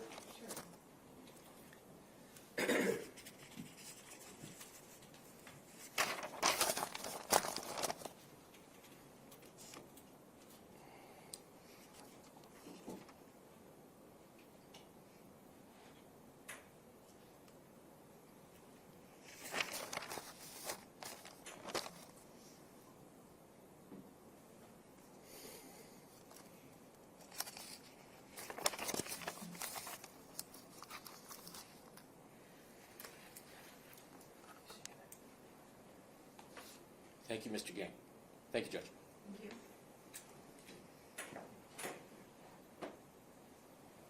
If I may, Yes, you can. thank you. Mr. Geng, my name is Jerry Gleason, and I'm sitting with Tammy Peterson along with my colleague Todd Cranber. All right? Okay? You have to answer yes or no. Yes. You get it? Okay, all right. Prior to coming in to testify, you met with the Attorney General and some of the Troy detectives. Is that right? That's correct. You went with your attorney, Jose Fanego, right? That's correct. He's a very good lawyer, Mr. Fanego, isn't he? Yes. All right. And the purpose of that interview was to interview you, right? Correct. And at the outset of that interview, Ms. Hageman Clark told you that she didn't consider that you had any criminal responsibility here, right? That is what my lawyer told me, yes. And Ms. Hageman Clark said the same thing, right? Yes. But just to be safe, you have an immunity agreement, right? That is correct. Okay. And that's just for like double protection, right, for you? And really, the only thing you have to do as part of that immunity agreement is tell the truth, right? That's correct. And when you met with the Attorney General and the Troy detectives, that's what you did. You told the truth, right? To the best of my ability, yes. Sure. That's all we can ask, right? Is the best of your ability. And when you come in here today, you understand that both that oath you took and that agreement you have with Ms. Hageman Clark, that requires you to tell the truth to the best of your ability, right? Yes. And that's what you've been doing, right? Yes. Now, as I understand it, you worked at the Oxford Center or its Troy office for about 10 years. Is that fair? Just about. And so we can say that you've known Tammy Peterson for about 10 years, right? Yes. And it's fair to say that Tammy Peterson was always focused on patient care, true? 100% yes. Always focused on patient safety, true? Yes. For Tammy Peterson, safety was a priority, wasn't it? Yes. Patient health was a priority, right? Yes. Patient safety was a paramount priority for Tammy Peterson, right? Yes. In fact, that's why she hired a safety director for the hyperbaric oxygen program, right? Yes. To make sure it was safe, right? Yes. And from what you saw, Tammy Peterson relied on that safety director to make sure the program was safe, right? Yes. Just like you did, right? Yes. Because you took what the safety director told you as that's what we need to do for safety when it comes to hyperbarics, right? Yes. Who was the safety director? Director was Jeffrey Mosteller. All right. So at the time of this incident, it was Mr. Mosteller, right? Yes. Okay. Now, I also want to talk to you about something else about Ms. Peterson. After the fire, you spoke to her once, right? Spoke to her. To Ms. Peterson. I spoke to her a few times, yes. Right. And when it came to law enforcement, did she encourage you to talk to law enforcement? No, she did not. Oh, I'm sorry. Let me change. Let me ask the question again. Yes. Did Tammy Peterson encourage you to talk to law enforcement? Yes. Did she encourage you to cooperate with law enforcement? Yes. She never told you not to talk to the police, did she? Correct. Okay.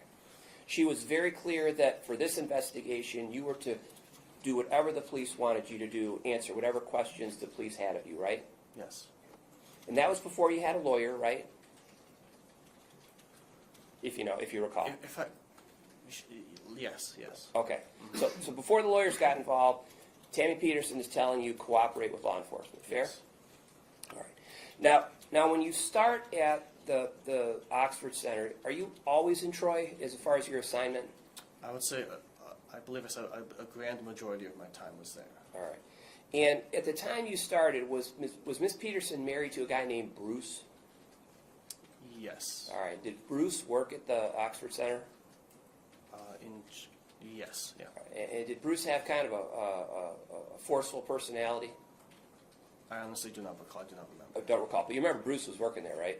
Yes. And was he the safety director? I honestly do not know. You don't recall? No.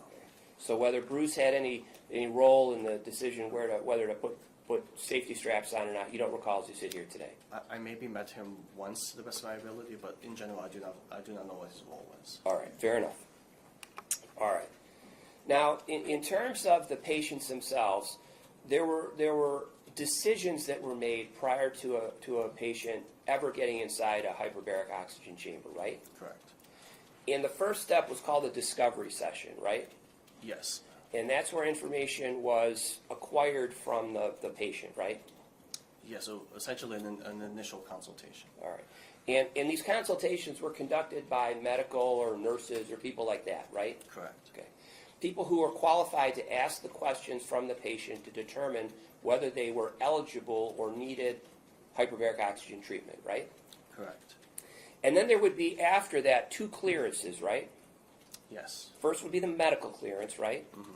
Correct, yes. And that would be to make sure that it was medically appropriate for the person to be inside the hyperbaric oxygen chamber at a particular pressure, that it was safe, right? Yes.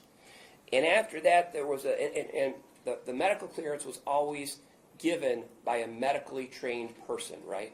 Yes. A doctor or a nurse, right? Yes. And the safety clearance that followed, again, was to make sure that if the person had some anomalies, that person was safe to be placed in there in the chamber, right? Yes.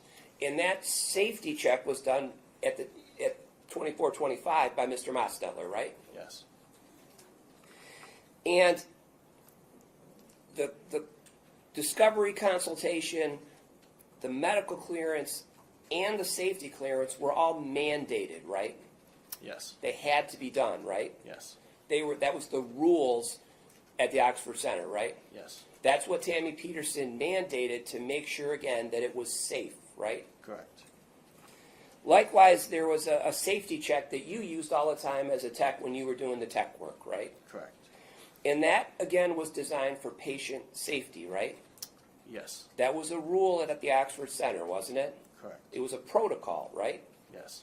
And it was mandated for patient safety, right? Correct. Tammy Peterson mandated that patients get checked before they ever went into the hyperbaric oxygen chamber every time, right? Correct. And you followed that rule, right? Yes. Because safety was not just paramount for Tammy, it was paramount for you too. Absolutely. Because that was part of your training at the Oxford Center all along. Patient safety is paramount, right? Yes. Now let's talk about the chambers in Troy, okay? There were 3 of them over time, right? When you say over time, They were always 3. yes. Okay. Since I've been there, there's always been 3. All right, there weren't more than 3 less. There was always 3 while you, in that 10-year period, 3 were there, right? Correct. Okay. Now, there were 2 ways to identify the chambers. True? Let me ask it a different way. Chambers had serial numbers, right? Correct. And chambers also were identified by the slot or the space they occupied, I see right? what you're saying. Yes, correct. Yeah. All right, so you would have chamber, serial number, blah, blah, blah, blah, blah, was a long number. That was supplied by Sechrist, the manufacturer, right? Correct. That came on the chamber, right? Yes. The slot or the space would be determined by where it was geographically in the room, right? Yes. And if I'm looking at the chambers and they were kind of against the wall, right? Yes? Yes, the chambers are next to the wall. They were next to each other? Yes. So did you count them right to left, 1, 2, 3, or right to left to right? Which way did you go? If I am facing the chamber door, it's to my left is 1, 2, and then 3. Okay. Yes, left to right. All right. Now, were any of those chambers ever replaced while you were there? 2 were replaced. And in replacing them, did the third one ever get moved to a different slot? There was movement, but I do not know if there was like I don't know how it was shuffled. Fair enough. Right. So while the serial numbers would remain constant, the chamber location or the chamber number might change. That's correct. Okay. The chambers all had what was commonly referred to as a dive counter, right? Yes, the dive counter. Yes. Is that how you refer to it? Yeah. Okay. So the dive counter would activate each time someone went into a hyperbaric oxygen chamber, right? I do not fully understand how they work. I know that they're used to count how many treatments. Well, I believe the new ones were, I think they were designed to click up one every at 5 psi. So if you just turned it on, I don't think it would click, but you would have to wait till a certain pressure for it to click. All right. So, but it was as you understood it, it was designed to capture one treatment session, right? That's the idea, yes. And the number on the counter was used for a couple different things. Fair. Fair. Number one was to determine when maintenance was required, right? Yes. And number two was to determine when we ought to start thinking about replacing the chamber with a new one, right? Yes. Now, Ms. Peterson asked you about those numbers, right? Yes. She wanted to be kept up to date as to what the numbers were, right? Yes. And the reason she wanted to be kept up to date was because she wanted the maintenance done, right? Objection, Your Honor, calls for speculation. Well, I'll rephrase the question. All right. Did Ms. Peterson ask you about the counts for those chambers? Yes. Did you provide her the numbers? Yes. And were those numbers provided in conjunction with maintenance visits? Can you can Sure. you the question? Did Ms. Peterson indicate to you that she wanted the numbers for purposes of scheduling maintenance? Yes. All right. Now, obviously your roles have changed over time, but you're familiar with the chambers that were there at the time of the fire, right? Yes. And from time to time you did tech work as well as management, right? Correct. Now, did you ever notice the dive counts on any one of those chambers decrease dramatically, go down instead of up? I had not seen that. All right. So you never saw the numbers decrease on a dive count, right? On the dive counter, no. Never saw them go backwards, right? Not to my knowledge. Never walked in on an occasion and said, it's 1,000 dives less than the last time I saw it? No.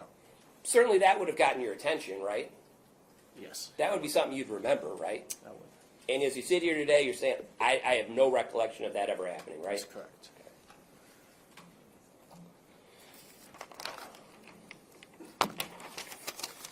Now, I think you've referred to Tammy as the CEO, right? Yes. All right. She also was involved in the ABA program, right? That is correct. And that took place mainly in the Brighton facility. We had it in both locations. But Tammy, was very focused on the ABA program, right? Yes. And she was also focused on the financials of the business in terms of paying the bills, making sure things were ordered, things of that nature, right? That is correct. Okay, so she had a higher executive function, right? She is the CEO, yes. All right. And the safety director, as you testified before, was Mr. Mosteller, right? Correct. And you recall talking to the Attorney General and the police about this because they asked you questions about that, right? Correct. Okay. And you remember that you told them that Tammy took information from her subordinates and made decisions based on that information, right? Yes. Okay. And that's the way she functioned as a CEO, right? Mm-hmm. Yes. And that included information from her safety director, Mr. Mosteller, right? Correct. All right. And I'll get back to that in a minute.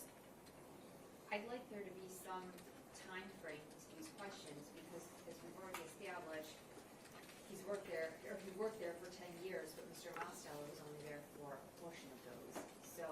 I'll rephrase it. I'll draw down there. That's fine. Okay. While Mr. Mosteller was at the Oxford Center, Tammy made decisions based on the information Mr. Mosteller supplied her. Fair? Fair. Now, Seacrest was the manufacturer. We talked about that earlier, right? Yes. Okay. And Seacrest came out really for two reasons, either to install a new one or to do maintenance, right?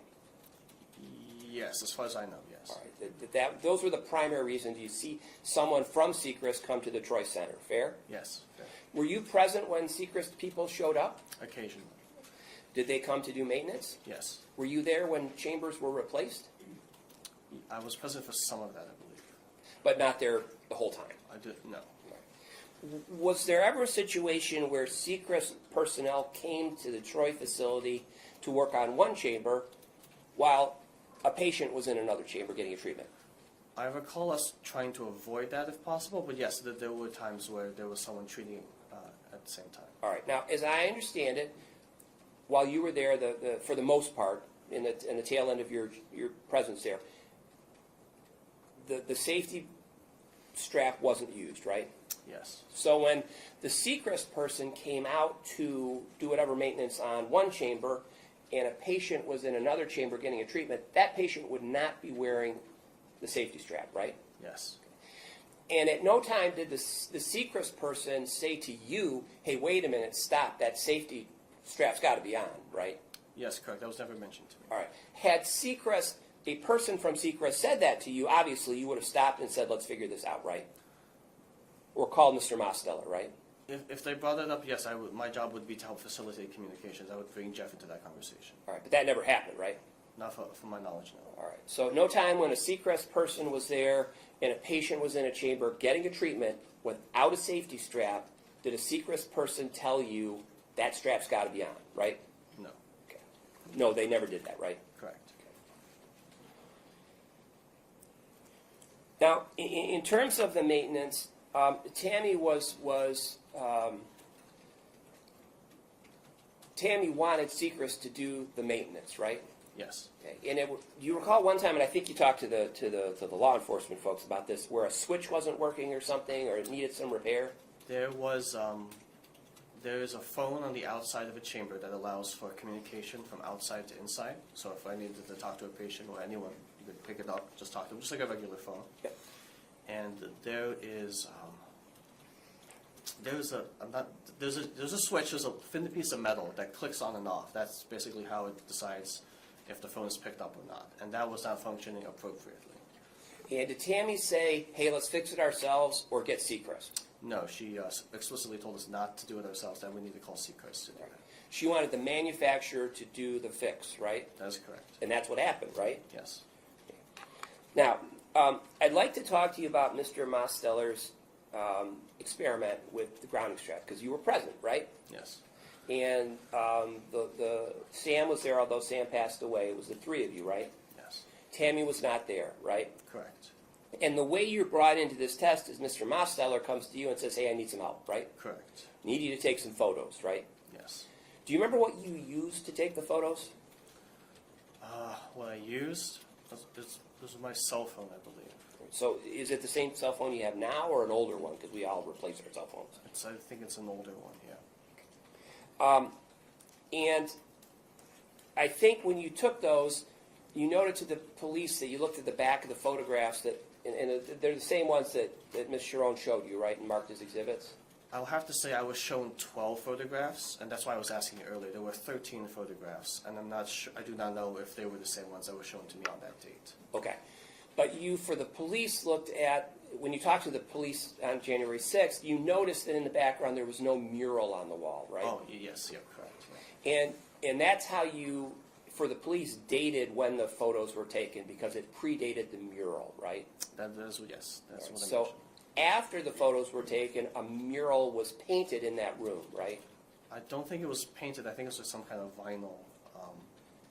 It was not painted. I'm not sure what it was, but it was applied to the wall. All right, so there's some sort of artsy thing on the wall after the fact, right? Mm-hmm. Do you remember when that occurred, that addition of the art?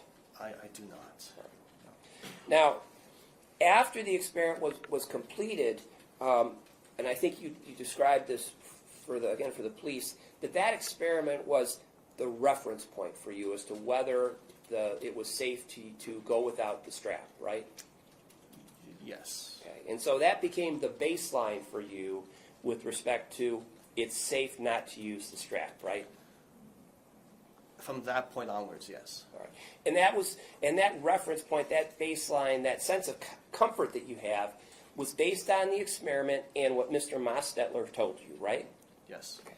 And you relied on what Mr. Mosteller told you that it was safe, right? Absolutely, yes.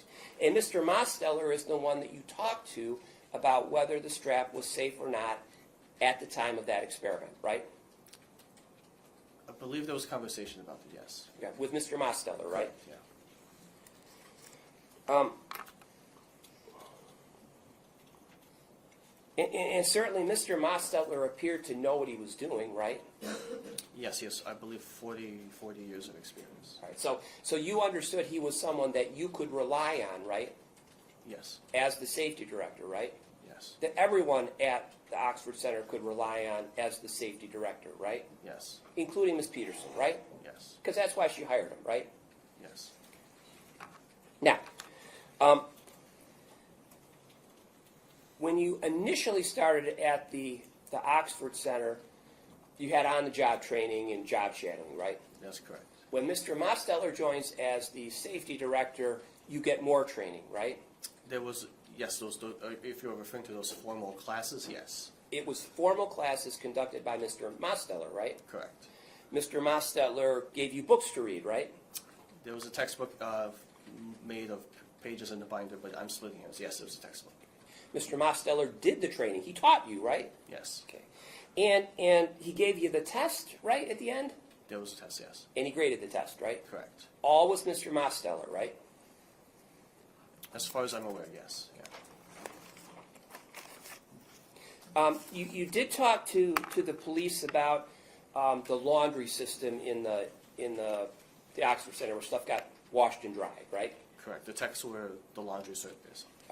And that included the cotton sheets that went in the chamber itself, right? Yes, And you mentioned at one point in time that some of it came out of the dryer and it was staticky, right?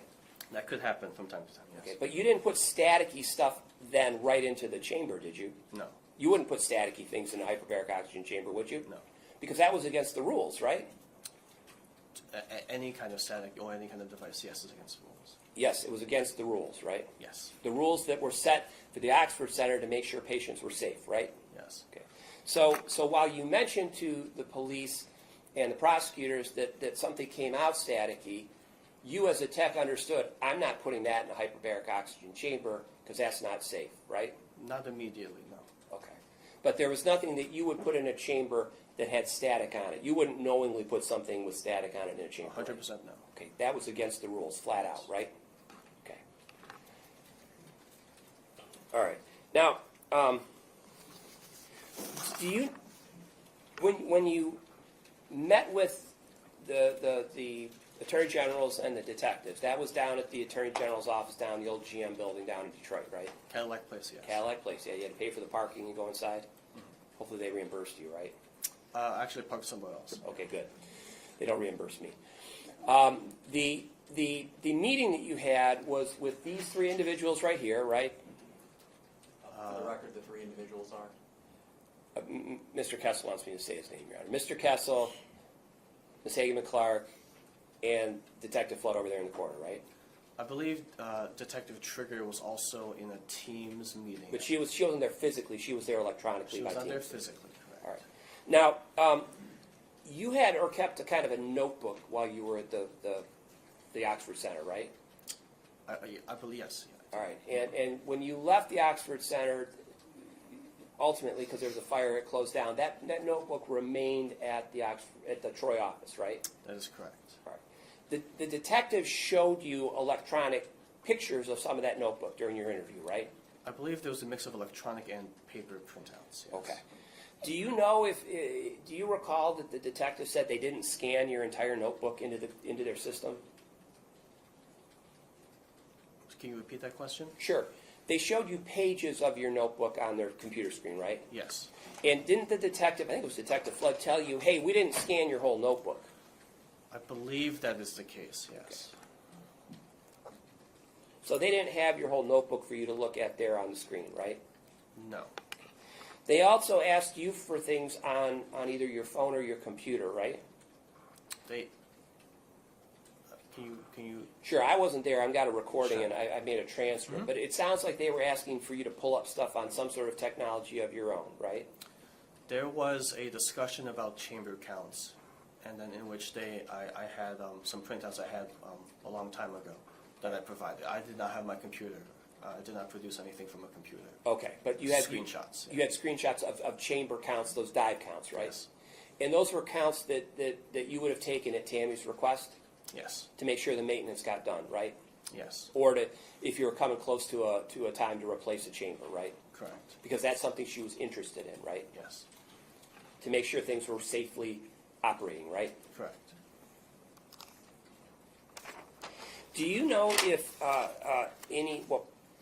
do you know if any employees or managers at the Oxford Center used the hyperbaric oxygen chamber, i.e., went in themselves? Yes, frequently. Frequently. How many people at the Oxford Center use those chambers? I know myself did. Many staff members would do so. There was an employee treatment request form where they said that if you needed treatment, you could fill that out, and then they could schedule you to go in as well. Yes. All right. Did Ms. Peterson go in the chamber? Yes. Members of her family? Yes. Some of the other folks here at the table with me who work there? I'd say a decent number of those people. Yes. And all of these people who went in the chamber, none of them used the safety strap, right? Correct. Because you thought that it was safe to do so, right? Yes. Everybody thought it was safe to do so. Yes. At the Oxford Center, you could go in without the I'll strap. object, Your Honor, to speculation what everybody thought. Oh, do you have a response? Because I'm going to rule on that. Go ahead and rule, Judge. Okay, so I'm going to sustain it and then strike that from the record. All right. Certainly, everybody used the chamber without the strap, right? Yes. Without reservation, Well, right? and Judge, again, I guess I'm going to object to everybody used because I don't think he's demonstrated he has personal knowledge of what everybody did.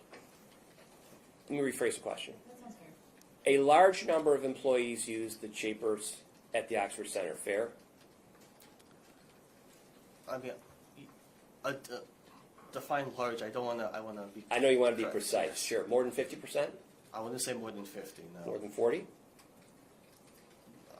You don't know. This I don't know, but I do know that a decent number of people. I'd say at least 10, 20, 30 people off the top of my head I know.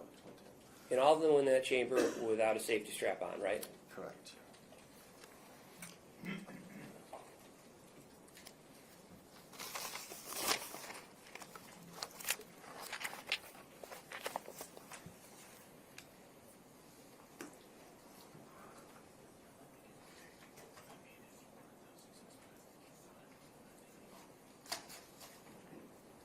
Here, I have no further questions. Thank you.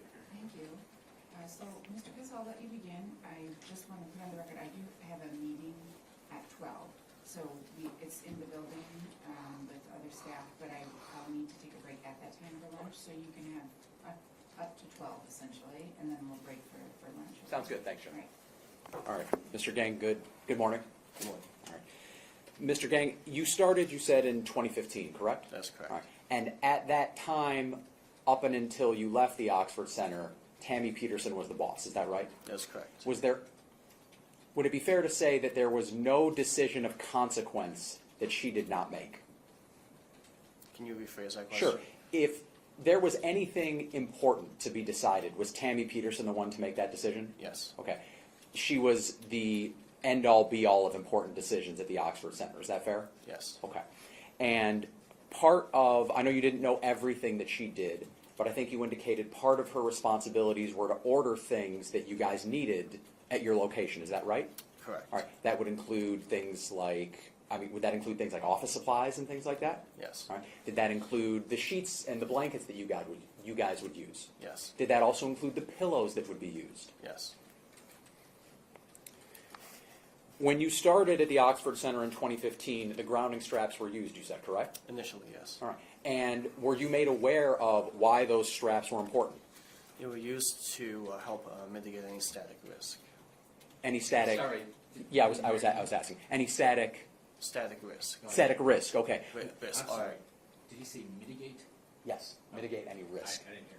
And as part of your training while you were there, and I'm going to apologize because they all ask questions, I might jump around a little bit. Mitigate risk against fire. Is that right? That's the principal concern. Right. And the idea as you understood it then, and I imagine as you understand it now, is that any charge a person carried would go down the strap and out to ground. Is that right? Any charge code? Yes, correct. And were you made aware during your training of what a fire meant in a monoplace chamber?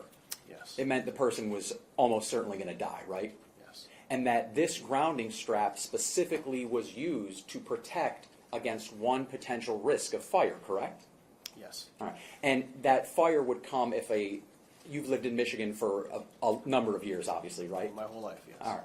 And you're well aware, especially in the winter when the air is dry, right? You get static shocks, touching light switches, things like that? Yes. Okay. And a electrostatic shock like that in the open air, that wouldn't do anything, would it, really? Other than maybe sting you. Correct, All right. yes. But in a hyperbaric oxygen chamber, right? Excuse me, a hyperbaric chamber filled with 100% pure oxygen, pressurized, a static spark could mean a fire in that chamber, right? It could. All right. And that strap was meant to prevent those sparks and prevent that fire, correct? Yes. And that's what you were trained when you first started at the Oxford Center, is that right? Yes, that's correct. And you were there, as we've talked about, you were there before Jeff Mosteller got there, is that right? Yes. And you said at some point around 2017, the straps stopped being used, correct? From the best of my knowledge, that's roughly the time period, yes. And you indicated that you were, and no pun intended, you were shocked to see that the straps were no longer being used. Do you recall saying that? I recall first coming in and saying that, the people in the chambers are not using straps, and then I asked, did something change? Yes, correct. And did it surprise you that a safety precaution was removed? I would say yes. I would say yes, surprise, yes, correct. And at that point, you said part of your training was you shadowed people, is that right? Correct. All right. And you also said part of your training was you read the manual. Correct. All right. And again, this is me apologizing for jumping around.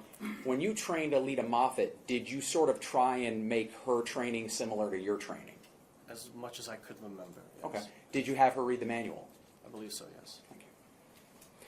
And in that manual, it expressly tells you, do you recall it saying something to the effect of, warning, a fire in this chamber will burn with magnified intensity, something to that effect? I believe I know what you're referring to, yes. Yeah. Okay. And you're also aware that in the chamber manual, it tells you to wear the grounding straps, correct? That's correct. All right. And there are photographs and diagrams of how the grounding straps work, correct? Yes, yeah, correct. And all of that was followed, at least in 2015 and 2016, and again, maybe parts of 2017. To the best of my knowledge, yes. Thank you. That's the time frame. When you first started, was Gary Marken, did you know, or, sorry, let me ask that question a better way. Was Gary Marken administering hyperbaric treatments? I do not know for certain. I know that he was, like me previously, sometimes teching, but I do not know if he was like a tech. I don't know if that was his role or if that, I don't know the frequency of it. Okay. You knew that he had been trained as a hyperbaric tech, is that right? That is correct. Okay. And you knew that before you got there, forget what his title is, right? You know before you got there he was seeing patients and administering the treatment, is that right? Yes. I'm sorry, that would be speculation. How does he know before he got there what Mr. Marken was doing? That would be speculation. Did Mr. Marken tell you that he had performed treatments before? Yes. Okay. Thank you. Speaking of Mr. Marken, you said that he was again, I know we're getting caught up in titles, but he was kind of the facilities director, is that correct? Yes. Okay. Among other things, did he have keys to the Troy facility? So there were digital keys and physical keys. Sure. Can we clarify? How do you get into the Troy facility? At the time, we had digital RFID key fobs to get in. Okay. Did Mr. Marken, to your knowledge, have one of those key fobs? Yes. Okay. And so that would mean that he had access to the building at any time, is that correct? Yes. There were no restrictions on, there's no timeouts or anything. Sure. So Mr. Marken could have come to the Oxford Center Troy and you would have no idea because you weren't there, is that fair? That is possible, yes. Sure.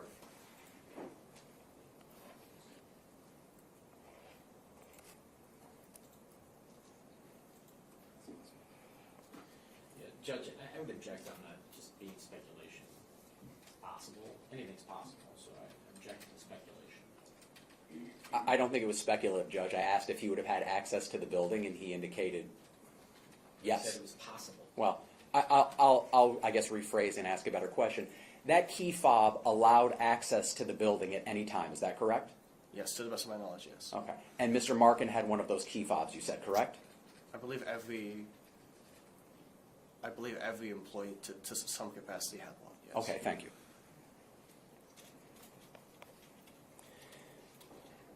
Now, around 2019, you said that's when Mr. Mosteller gets hired on, correct? I believe that's the time, yes. Approximately. Yes, yeah. Thank you. And his title is safety director, correct? Correct. Now, Mr. Gleason asked you a number of questions about Tammy relying on Mr. Mosteller for safety and things like that. Do you recall those questions? Yes, correct. Okay. But to be clear, the decision to stop using grounding straps predated Mr. Mosteller getting there, right? Correct. And Tammy was the one who made that decision, correct? Correct. Unless he knows. Judge, he's already testified that Tammy was the one who made the decision. I believe that he testified something to the extent that you're representing on the record, but he'll have to make it clear that he knows that before he answers. Sure. Is it your recollection? Well, I'll take a step back. The decision was made before Mr. Mosteller got there, correct? Correct. Okay. And we discussed that Tammy made any decision of consequence. Is that correct? Yes. Okay. How do you know Tammy was the one who made the decision to stop using the straps? So again, I do not know who specifically told me that was the policy, but it was one of my trainers who did so. And so then that would have come from Tammy, that decision. I'm Okay. objecting to hearsay at this point. What goes to the effect on the listener, Judge? At that point, I agree, but this is consistent with the testimony he already provided. There were no Also that. objections. Understood, Your Honor. He indicated almost the exact same testimony about when he first determined that they were no longer using the strap, so I'm going to allow it to stand, and I think it's an appropriate exception based on what the people argued. thank you. Mr. Mosteller, his official title was safety director, correct? Yes, yeah, Okay. correct. And I know we're kind of getting caught up in titles, but his job was to oversee safety and protocol and that kind of thing at the Oxford Center. Is that fair? Yes. All right. And you indicated earlier he had a long history in the world of hyperbarics. Is that right? Yes. Would you have conversations with him about his past work in hyperbarics? Yes. Did it appear to you as though he was familiar with safety rules and precautions and things like that? Yes. And you indicated, and I can't remember who asked you, you indicated that he seemed to express some concern that straps weren't being used. If I have to recant that, I wouldn't say it's concern. He was wanting to, he was asking why we were not using them. Okay. And so after he does that, is that when this experiment takes place? I'm not sure of the timeline that it's all, but that tracks to me, like, you know. That makes sense, right? Yes. Okay. And by the way, Mr. Mosteller, you said his sort of home base was that at the office in Troy? Yes, for a majority of the time, yes. Okay. Did he have an office there? Yes. Did he also have kind of a little area in the chamber room where he kept some things? I don't know if it was his personal items, but there was like a lot of like maintenance logs, handbooks. Yes, that stuff would be in a particular area. Speaking of the maintenance logs, let me ask you, did every patient kind of have their own binder? Yes, that's how we organize them. Okay. And did every chamber also have its own binder? Yes. And obviously, if there were 3 chambers in Troy, there would be 3 binders there. Is that correct? Yes. All right. And do you have any reason to know why the chamber log for the chamber that exploded would have gone missing? Objection unless he knows, Judge, if it was missing. Assume facts not evidence. Okay. Judge, first of all, Detective Trigger testified that the chamber log for this chamber was not found, so it's in evidence, and I'm asking if he knows. That's not. It doesn't mean that it's missing, that means they didn't find it. And that would be hearsay. He has to know if it's missing. I'm asking him if he knows if it was missing. No, that's not what the question was. We can go back. Okay. Go ahead. This is the question that he's posing, if he knows if it was missing. Oh, that's it. that's a different question perhaps than what they've objected to, but if that's the question you're moving forward with, I don't think that there would be a basis to sustain an objection to it. Then I'll ask that question, Judge. I'll tell you what, I'll ask two questions. Should there be all three chamber logs for all three chambers in that building? Yes. Okay. Is there any reason that it would be missing, to your knowledge? Your Honor, I'm still going to object to the use of the phrase missing, because I think it sort of imputes some type of nefarious behavior. I mean, the question is, why couldn't they find it, not that it's missing? Because that implies that it was there to begin with. Well, does this person have any knowledge of a manual that was not available for a chamber at any time? I don't think it's a manual, it's a... The chamber log, I know the titles get kind of... Was there any time frame that you worked at the Troy facility in which you recall a chamber log not being present with the chamber? No, I don't see a reason why it would not be there. Okay. And to your recollection, you don't remember a time in which you ever went to look for the chamber log and could not find it from one of the chambers? I do not recall that. That's fine. Thank you, Judge. Mr. Geng, moving on to the experiment that Mr. Mosteller conducted, the obvious question is, you would agree that that experiment does not recreate the actual conditions of someone receiving hyperbaric treatment. Is that correct? No, yes, that. Okay. And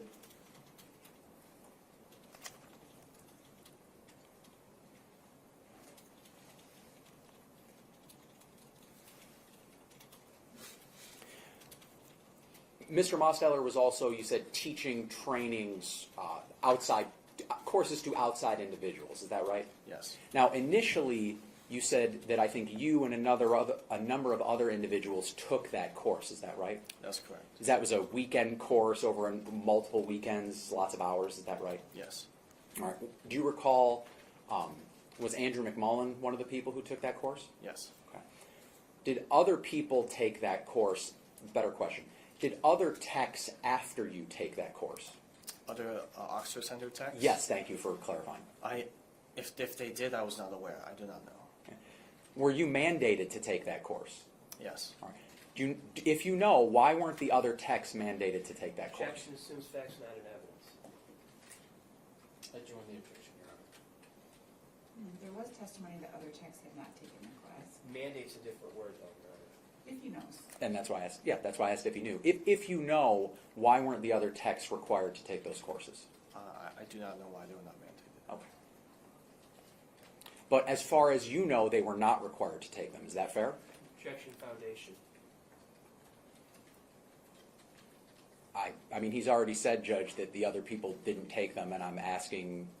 I think we should first ask if he has the knowledge to answer the question. Well, and that's I guess that's why I was asking as well. Let's break it down. Yeah, I apologize, Judge.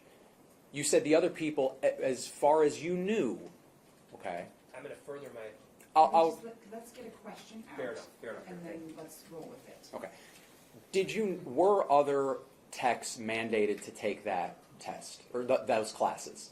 I'm going to object that we need to know who he's talking about, because Texas is a generic term.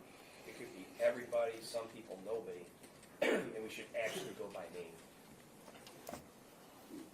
Well, I don't know if it's because it's a generic term that means the question is not appropriate.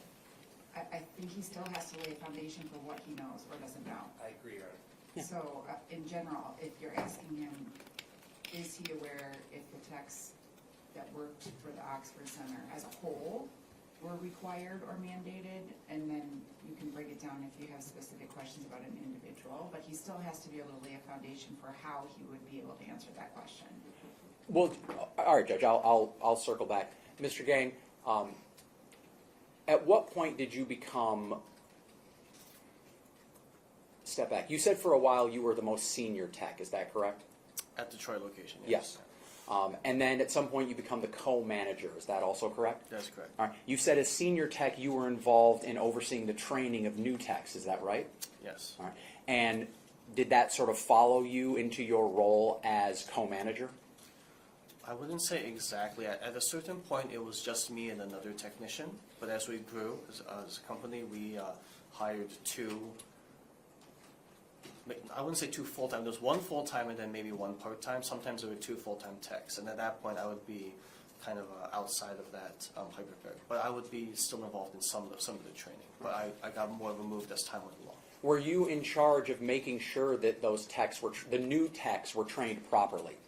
I was part of that team, yes. All right. And was part of the team's plan to make sure that those new techs went through these courses? The courses in Jeff's class?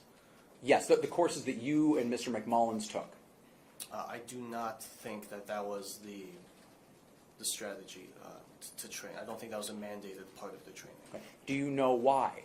I do not know why. Okay.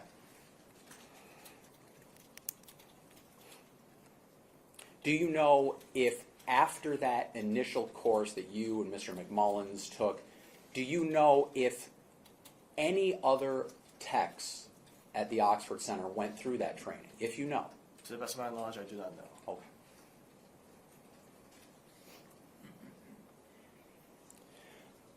In that training, there was discussion of static electricity potentially causing fire. Is that right? That's correct. And there was training about mitigating risks of fire, correct? Correct. And there was discussion of mitigating the risk of static fires. Is that correct? Correct. Static caused fires. That's correct. All right. And part of that mitigation was to wear grounding straps, correct? That is correct.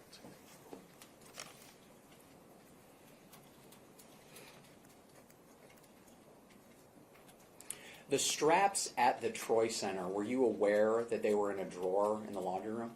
Yes. So they were available to be used, correct? Correct. They weren't like gone from the place, nobody took them away as far as you know, correct? There were some in the drawer, and then I believe there were some new ones that came with the chambers as well. Yeah. And the chamber that exploded, to your knowledge, was that an older chamber? From what I can remember, yes. And the other two were relatively newer? They were, I believe, installed 2023. Yes, they're newer.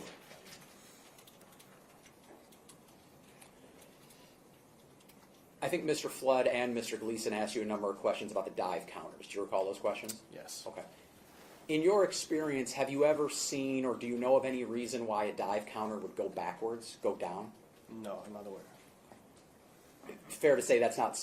Is that something that should be happening, as far as you know?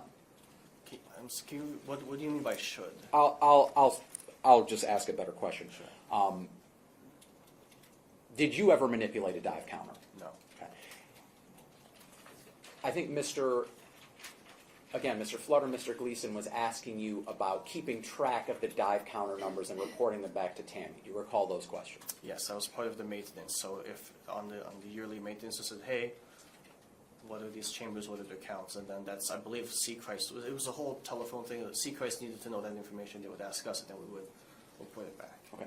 Outside of, and just so we're clear, would Ms. Peterson, would she say, in whether it's text or whether it's phone call or email, would she ask you to get the dive counter numbers? Correct. Okay. Yes. Outside of when Ms. Peterson would ask you to get those numbers, did you ever pay attention to what those numbers were? I would occasionally see them, but I personally did not track them. Can I just get a time frame? Was this witness the only person that was ever responsible for doing that, or was there a specific time frame in which he was responsible for providing the numbers, and was he responsible solely for this function, and was he responsible for doing it on every single machine? I need a little bit more information. Absolutely, Judge. So, Mr. Geng, what year approximately did you become co-manager? Co-manager was approximately, I believe, 2018, 2019. And so pre-COVID, I guess, is how we all sort of delineate time, right? And at that point, was one of your responsibilities providing that information to Tammy so that maintenance could be scheduled? That would be, I wouldn't say that it's a written responsibility, but she would ask me or she would ask someone else. There could be other people. It's not solely my responsibility to do that. She could be asking other people, yes. But if she would ask you, would you provide her that information? That's correct. And if you know,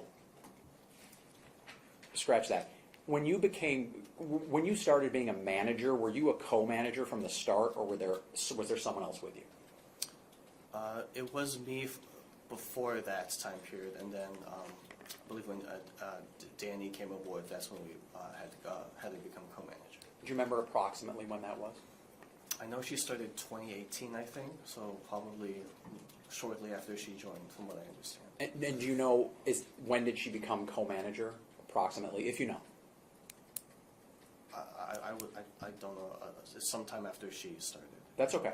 Do you know who Miss Peterson would ask to look at those dive counter numbers other than you, if you know? It would be Jeff. It would be Jeff as well. Okay.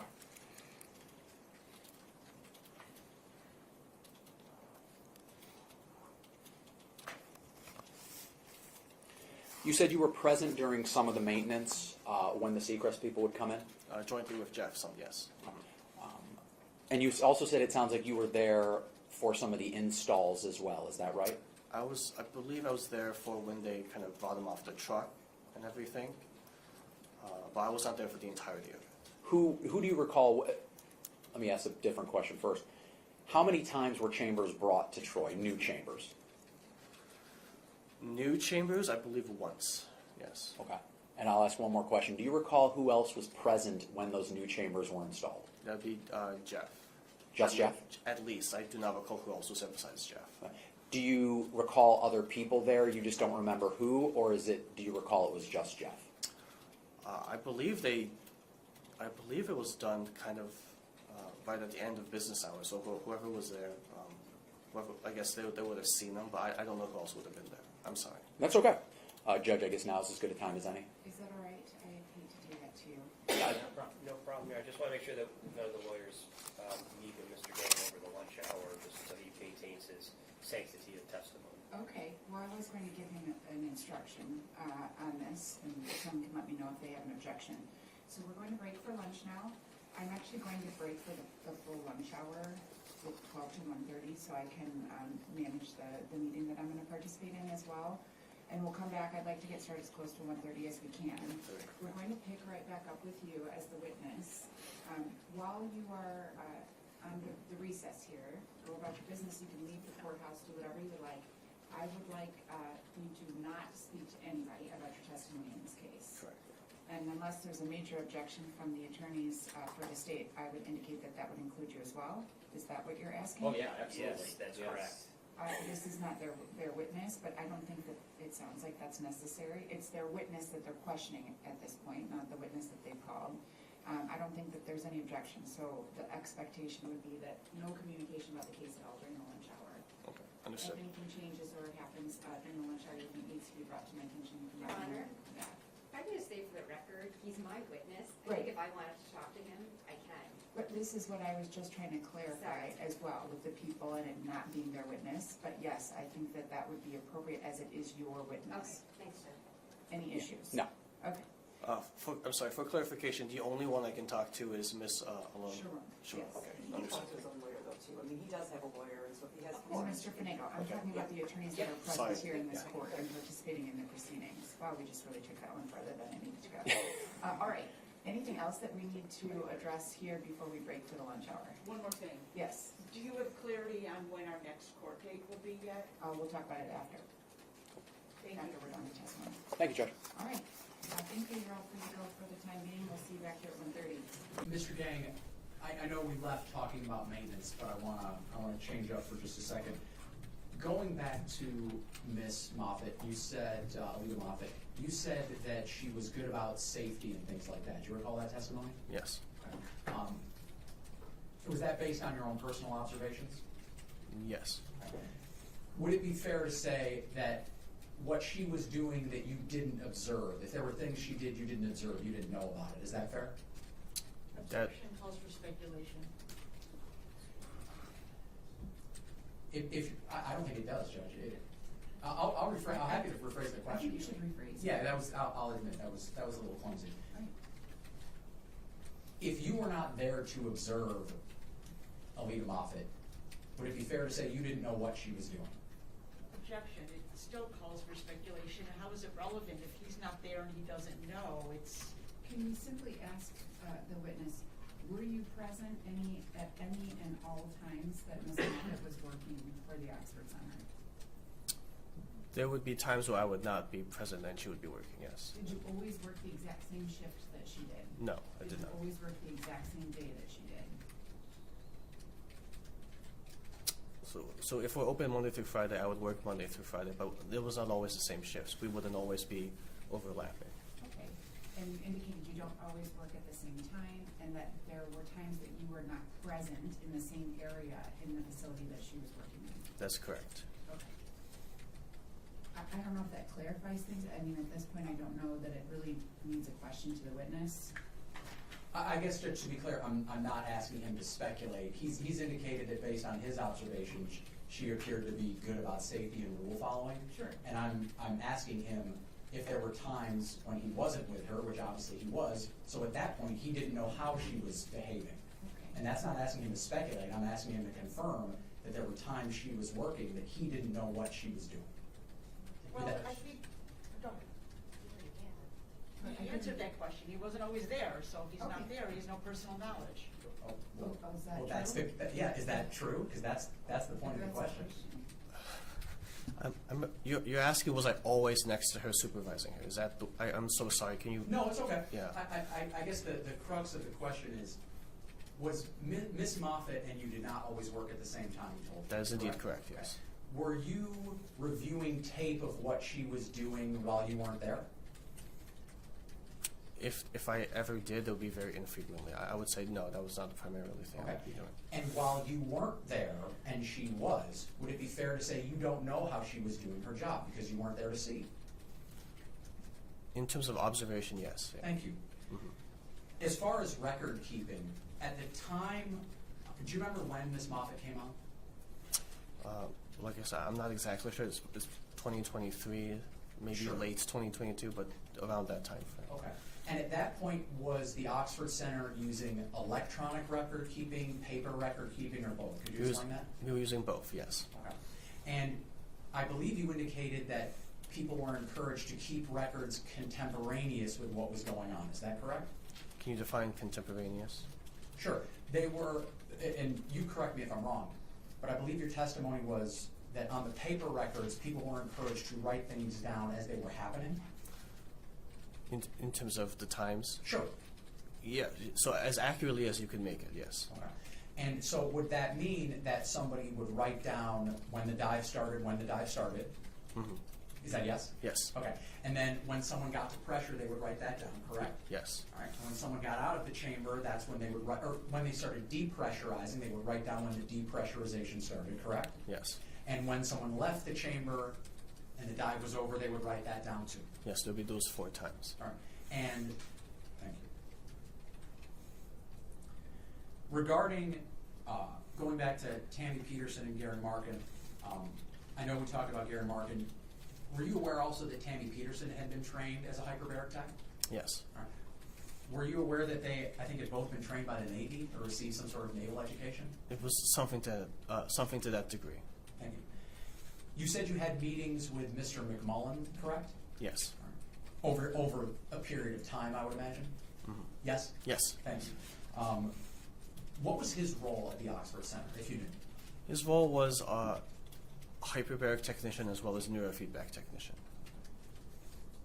And when you met with him, were they regular meetings, if you recall? We tried to make him regular. As time went along, they kind of grew less and less regular. Would those be in-person meetings or Teams or Zoom or both? We would have a lot of phone meetings, just over the phone, and then sometimes it would be in-person meetings. All right. Did Andrew McMullins ever raise any safety concerns about grounding straps? I was not aware that he had any concerns. Going back to where we left off, regarding maintenance, you indicated that you were present one time when chambers were installed, correct? I believe there was only one time that we got new chambers, and yes, I was present for some of that. Thank you. But you were also aware, as you indicated, that regular maintenance was done on these machines. Is that true? That is true. All right. And were you also aware, I think you've already testified, that there were supposed to be regular checks for grounding on the equipment. Is that correct? That's correct, yeah. I think there were daily, weekly, monthly, and yearly checks that were supposed to happen. Is that right? For maintenance, yes. Okay. But also people at the facility were supposed to be testing the grounding of the chambers and things like that as well, right? That's correct. Yeah. And am I correct? Was it your testimony that none of that was going on until Jeff Mosteller got there? I cannot testify that I was doing any of that. I'm not sure if someone else, like Sheila, was doing it, but I was not doing it. Okay. And you said you weren't aware that it was happening. No. Do you know how often the maintenance was supposed to be happening on these chambers? Maintenance, as in the Seacrest maintenance? Yes, or- thank you for clarifying. I believe it was supposed to be every year, from my recollection. All right. And did you know that Seacrest wouldn't perform maintenance on a chamber after it had reached 20,000 cycles? Yes, I did know that. Did you know that Seacrest had informed Tammy Peterson that in December of 2022, the chamber in question was already over 20,000 cycles? I knew there was discussion. I did not know when that occurred. So you knew that Seacrest had told her that this chamber was over 20,000 cycles. I just want to make sure I understand. You said there was some discussion. Explain what you remember. So I remember that, again, I don't remember specifics, but I remember that there was some conversation between Seacrest and Tammy about the chamber being over. Did you know that that same chamber, after it exploded, had about 19,000 dives on it? Can you clarify? So the one that was on fire has 19,000? Yeah, so the one that exploded in 2022 had over 20,000 dives on it. But- Jack, but that's what Seacrest says, that's not an established fact. Same objection, Judge. That's not an established fact. That's simply from Seacrest, which is not what we know to be true. Well, I don't think that's true at all. First of all, Judge, this has already been admitted into evidence. Certainly, so you're referencing the document that was already admitted into evidence? Yes. But that doesn't mean, Your Honor, that's in dispute. Well, of course, but he can still reference an exhibit that's been admitted into evidence. Well, he's using it as a matter of fact. Do you know? Okay. As opposed to, you know, do you have any information as it relates to the amount of dives that were on this particular make and model of this chamber? Judge, I asked him if he knew that Seacrest had noted this chamber had over 20,000 dives. All of that has been admitted. That wasn't the question. And he also indicated to that question, the answer was yes, he's already answered that. Right. Because this seems to happen a lot when we've got a number of attorneys that are adding to the objection, and then I think someone loses sight of what the question was. So can I just, and it's happened to everybody, so I'm not pointing any fingers, but, so can you just clearly state the question again that you intend to ask this witness? Sure. And then we can address it. Sure, I'll lead up to it. Mr. Geng, you said you were aware that Seacrest would not service chambers over 20,000 cycles. That's correct. Okay. And it sounds like you were also aware that Seacrest had noted that the chamber that exploded had reached over 20,000 cycles back in 2022. You were aware of that, you said, correct? Yes. All right. Are you also aware that when the explosion happened, the dive counter on this chamber was about 19,000? I knew what the number was on a certain date. I did not know what the number was after the incident. I don't know if that answers your question. Sure. Or not. So you don't know what the dive counter was at when the explosion happened? No. And are you aware that no maintenance was done on this chamber for over 2 years? I was not aware of that.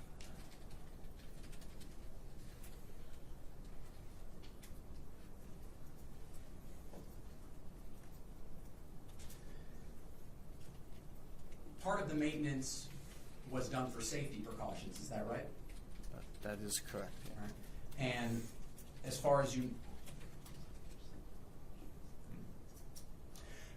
indicated that Seacrest people would come sometimes when there were patients there, is that correct? Yes. All right. Were there instances where you would put up sheets or something so that the Seacrest people couldn't see patients when they were coming in and performing maintenance? I'm not sure if that was done for Seacrest, but that was a general policy we would do in case there was like a privacy concern, in case a patient was disrobing we would put up a sheet up for privacy. But I do not know if that was done for Seacrest maintenance. When the Seacrest people came in, you were asked questions about, well, did the Seacrest people say, hey, that person's not wearing a wrist strap? Do you recall those questions? Yes. All right. And your indication or your response was no, nobody ever said, hey, that person's not wearing a wrist strap? Correct. Okay. Do you know if the Seacrest people, when they came in, were looking at other patients? Do you know what they were looking at? Objection, speculation. I'm asking if he knows. There were questions about what they said. I'm asking about if he knows what they were looking at. I think, Judge, if I can flesh that out, the implication is that the Seacrest people saw people not wearing straps and clearly didn't care. So I'm asking if this witness was aware that they were actually looking at these people to make that kind of comment. How would he know? Well, I think it would be something other than just asking him to speculate about their level of awareness. Was there anything else that he could be able to testify to that would lead him to believe that they had the ability to see or not see it? I mean, I think asking him to speculate, it would require him to speculate if you're asking him if you knew what the Seacrest employees were aware of or not aware of. No, and I'll rephrase the question. Did it appear to you as though the Seacrest people were examining the patients while they were walking through? I asked if it appeared to him, Judge. Sorry for cutting off. I thought you meant objection, speculation. That's why I asked what it appeared to him, not what they were doing, Judge. When you ask somebody what it appeared to you to be, that means you don't really know, but I'm asking you to guess. But it's what what are you seeing? So he's going to ask Bowen Mr. Geng, if he saw a Seacrest person looking at a patient?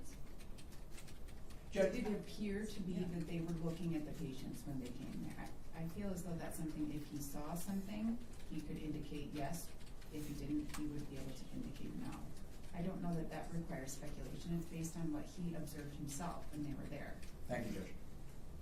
Mr. Geng, do you need me to repeat the question? Yes, I know we've please. gone back and forth a Yes, lot. When the Seacrest people would come in to perform maintenance, right, and there were patients getting treatments, and if there were instances where curtains were not up, did it appear to you as though the Seacrest people were looking at the patients? Or they?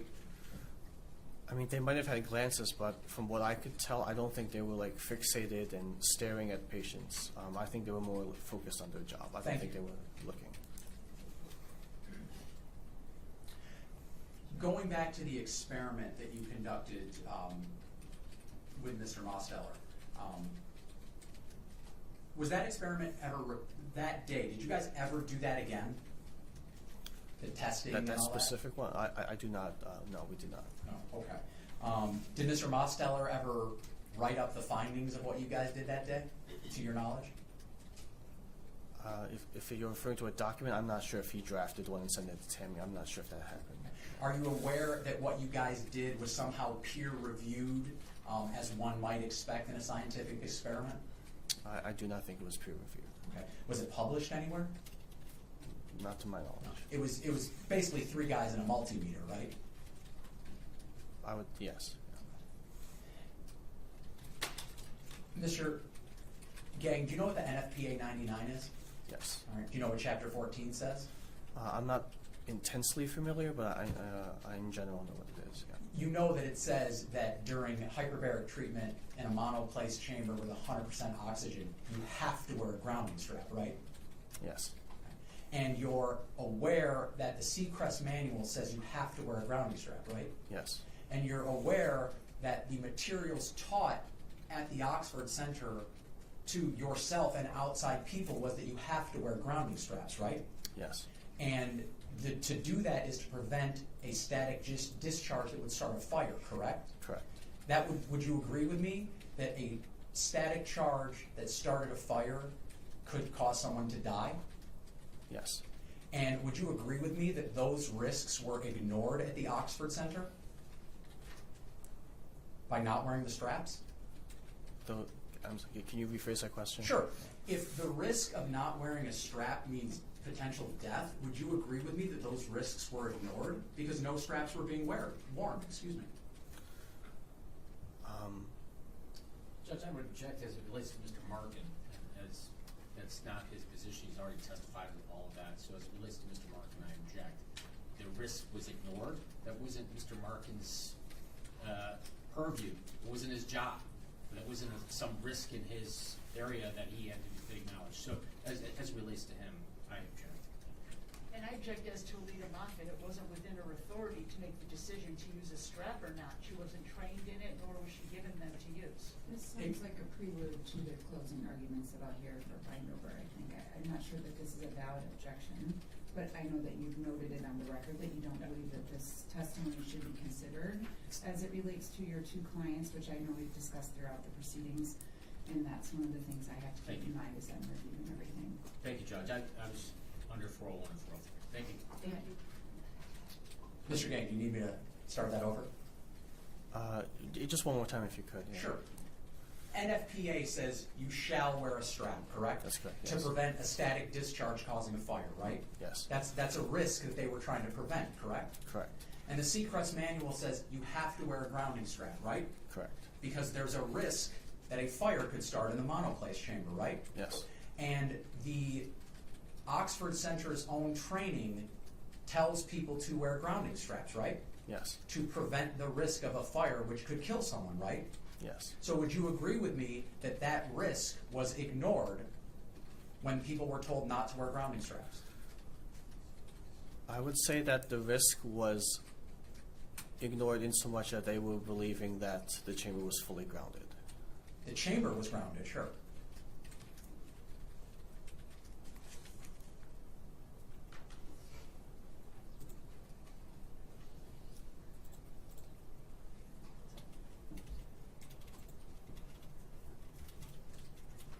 Thank you, Judge.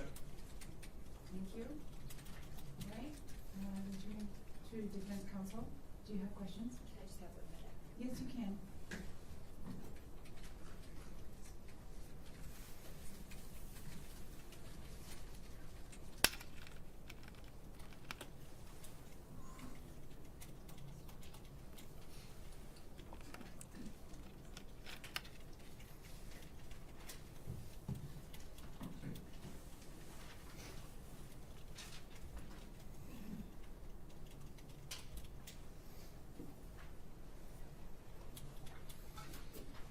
Mr. Geng, I just have a few follow-up questions, okay? Yes. And I'm sorry, but I'm deteriorating as the day goes on. When Mr. Gleason, that's this gentleman here, was asking you questions, you indicated, or you agreed with him that Tammy made decisions based on information from Mr. Mosteller. Do you recall that? Yes. Okay. Can we agree, though, that her decision to terminate the use of wrist straps was not based on anything from Mr. Mosteller because he wasn't employed at the time? I hate to object, but that's a leading question, and it's her way that she has to ask the right questions. Okay. I hate calling you. Okay. Do you have any information that Ms. Peterson relied on Mr. Mosteller's advice when she made the decision to stop using wrist straps? So that decision was made before Jeff was hired, so I cannot say that she was basing that decision on Jeff. Okay. You testified also when Mr. Gleason was questioning you, actually this might have been from Mr. Flood, that the tests that Mr. Mosteller and you and Sam conducted were a reference point for you, that it was safe to dive people without straps. Do you remember that? Yes. Okay.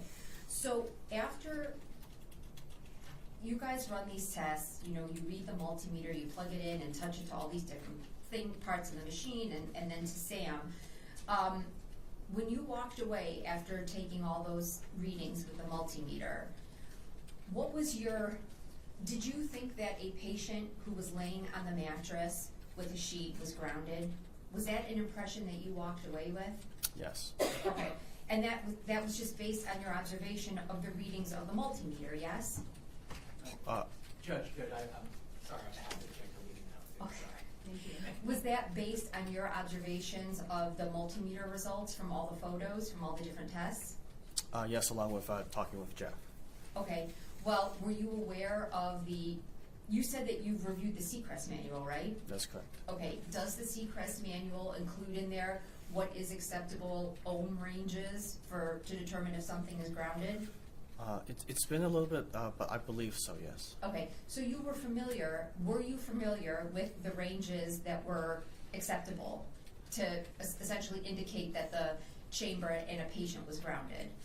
Yes. Okay, and at the time that you were there for those tests, when you saw the results on the multimeter, did you believe at that time that all of those readings were safe readings? Yes. After talking with Jeff, yes. Well, is it after talking with Jeff, or is it because the Seacrest manual tells you that these numbers indicate that something is grounded? Or is it a combination? It's a combination. They were happening concurrently, I believe. Okay.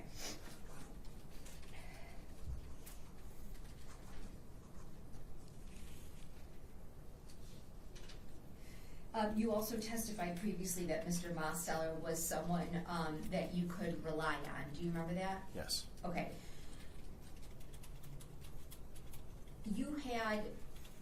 How many years' experience did you have with hyperbarics before he came to the center? I would say 4 years total, yeah. Okay, and at that point, were you already competent enough that you were training other techs? Yes. Yeah. Okay, you knew what you were doing in 2019 when Mr. Mosteller arrived, right? Correct. Okay.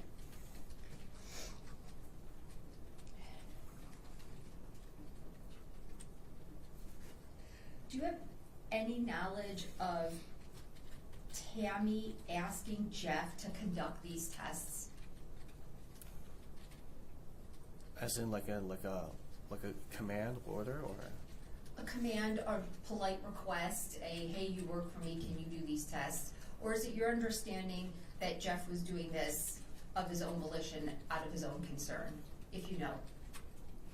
I was under the impression that it was the latter. It was Jeff wanting to do it. Okay, I think that would be yeah. Latter and former always confuse me. I'll never get them straight in my head. Okay. You talked a little bit about employees who used the chambers, right? Yes. And you didn't want to put a percentage on it. But Mr. Mosteller used the chambers, right? Yes. Mm-hmm. As a matter of fact, you oversaw some of his dives, yes? That is correct, yeah. And when you did that, you didn't put a bracelet on him, right? That is correct. Okay. Were you and Mr. Mosteller friends? Yes. Did you care for him? Yes. Did you care for Tammy's family members? Yes. Okay. Would you ever dive a patient without a strap if you thought you were risking their life? No, I would not. You gave some testimony about how the wrist strap mitigates the risk of fire, right? Remember Yes. that? Mm-hmm. Okay. Does the grounding of the chamber mitigate fire?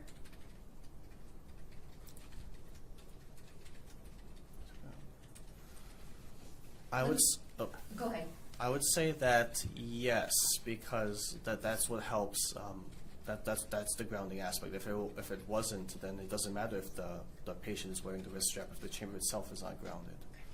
And if I'm a patient and I'm in contact with a part of the chamber that's grounded, and you identified several parts from the photograph, right? Yes.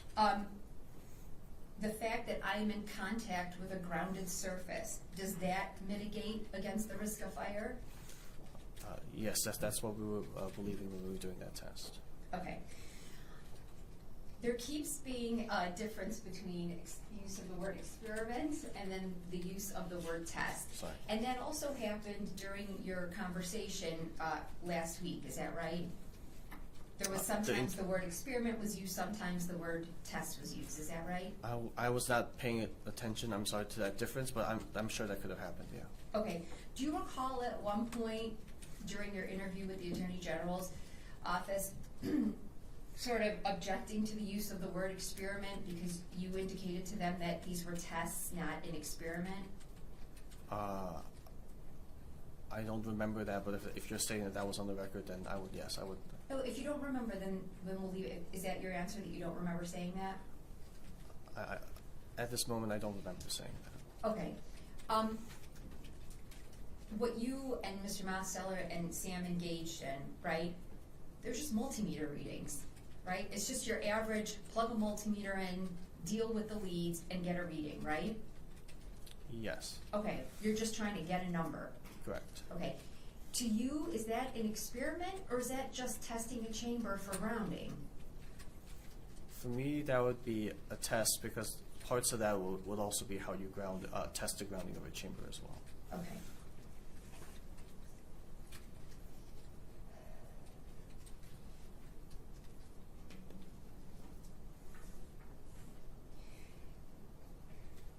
That's all you got, thank you. I have a few areas to clean up.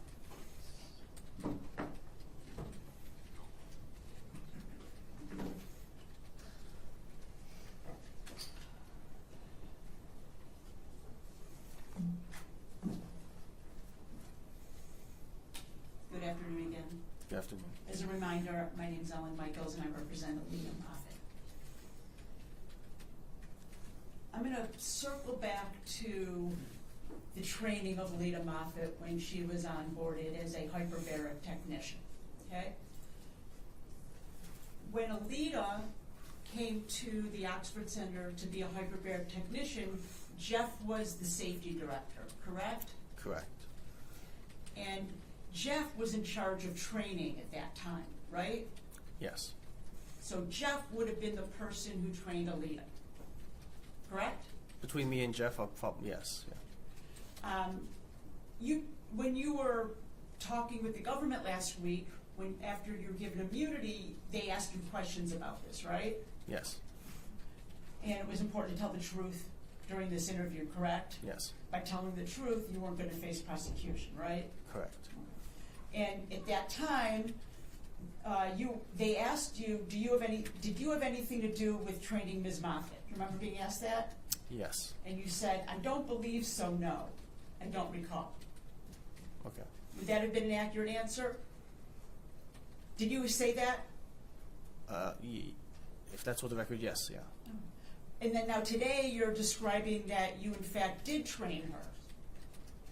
So I'm just wondering, which is it? You didn't train her or you did train her? I believe I was in charge of some of the supervising, but in terms of training, I don't intensely recall like who was actively training her. So you, as you stated also last week, you were watching her as she was doing dives, right? Correct. That's the training that you did for her. Yes.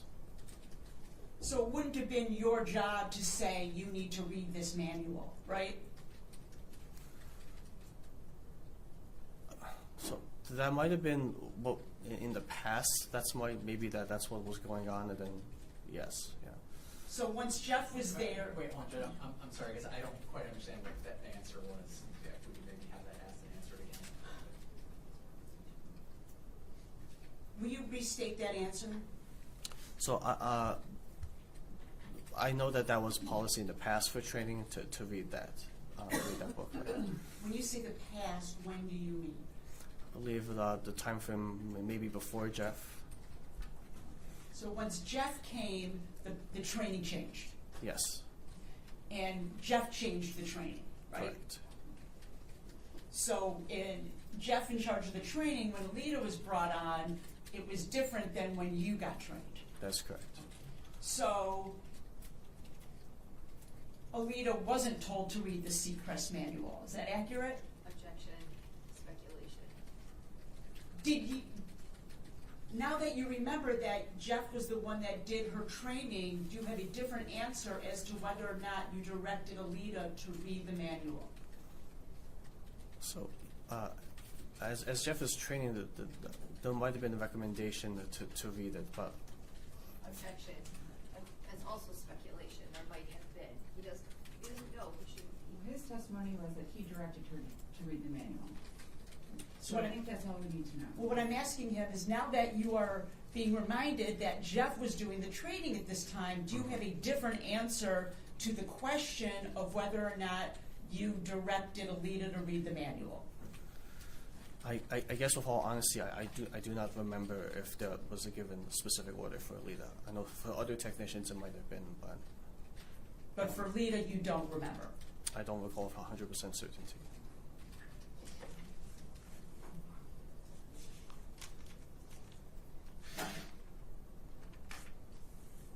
Thank you very much. I have no further questions.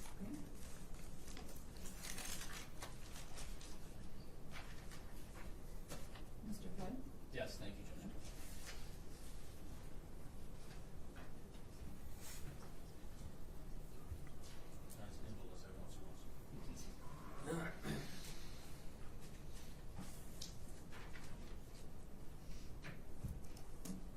Mr. Geng,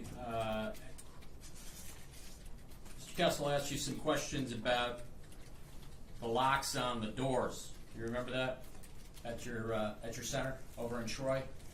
He asked you about a key fob. Yes. Oh, there we go. And those key fobs that you had registered who came in, correct? Correct. And if Mr. Kessel or Mr. Flood over there, not me, he being the cop, being the investigator, wanted to find out who came into the building so a judge wouldn't have to guess. They could go get the registry because their job is to show who went in and out of the building, right? Correct. Nice. So,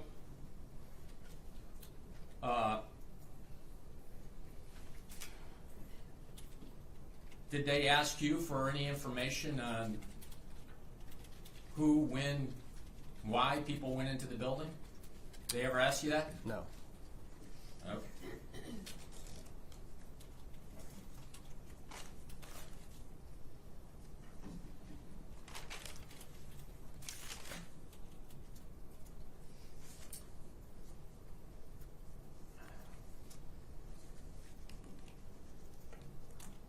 There was some questions about maintenance. Mr. Kessel asked you about maintenance with regards to these chambers. You remember those questions? Or at least a topic? Yes. All right. Safety maintenance. You've stated in the past, and I just want to make sure we're unequivocally clear. Mr. Marken had nothing to do with the safety maintenance of these chambers at Troy, correct? Correct.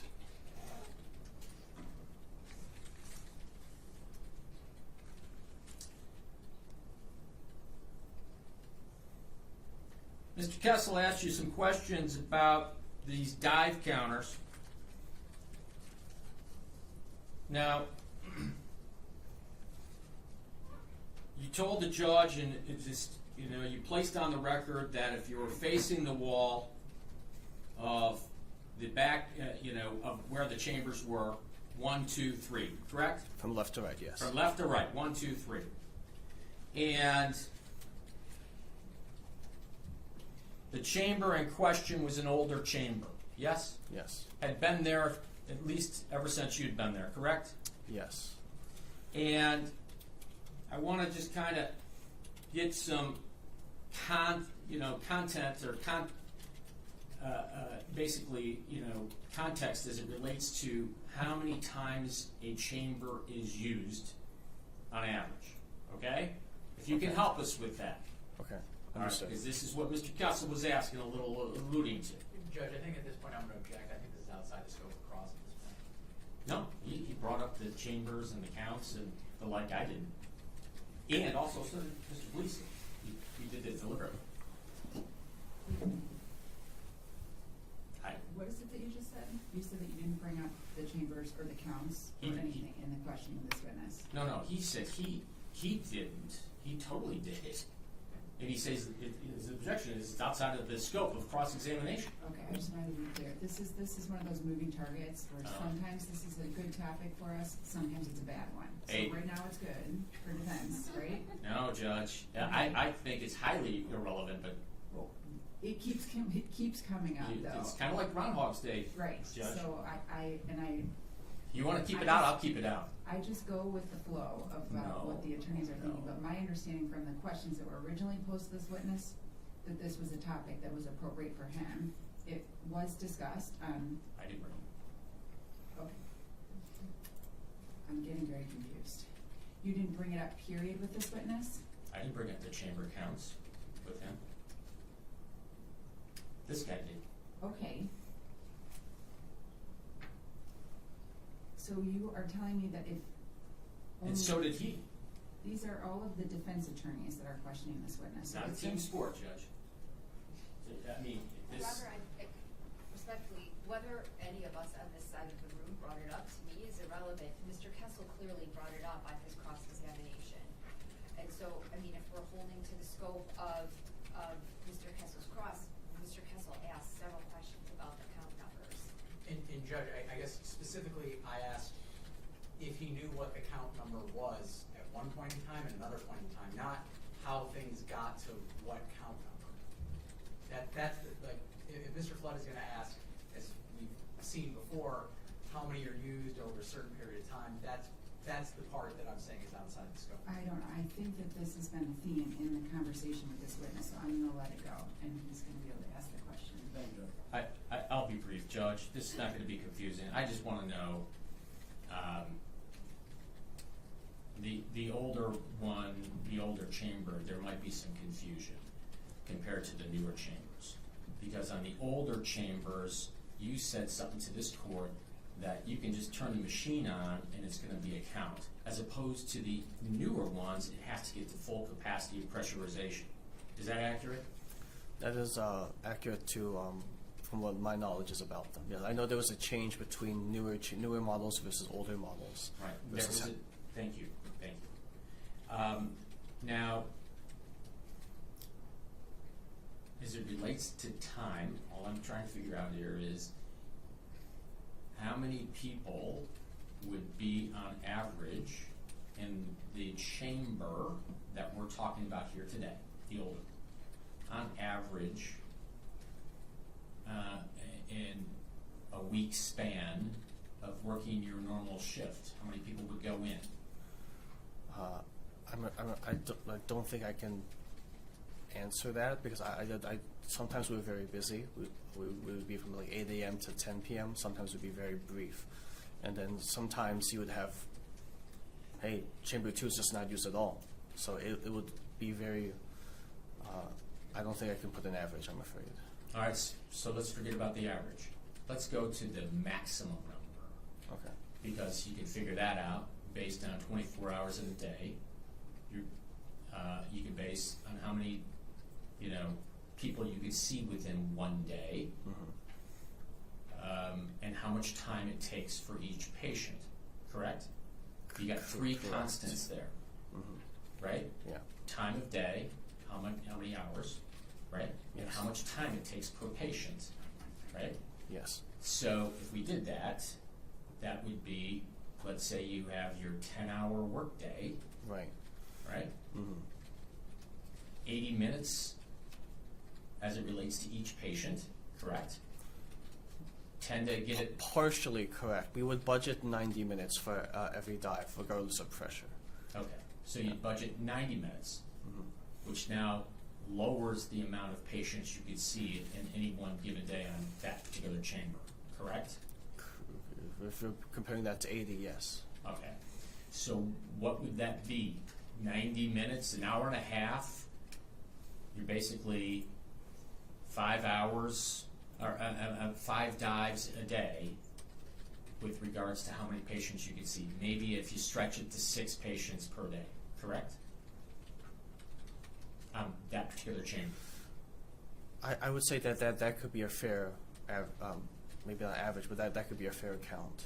Judge, I guess I'll let Jack calls for speculation. He's saying it could be a fair count. He doesn't know. Did you want to respond? Your Honor. Okay, let me just hear from Mr. Flood. Did you want to respond to the objection?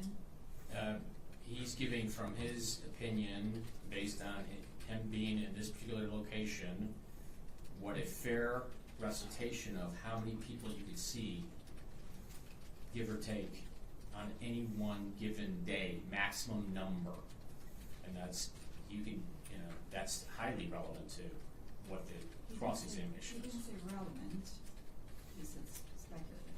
His answer is he's speculating. It could be the maximum number. All right. I'll rephrase it.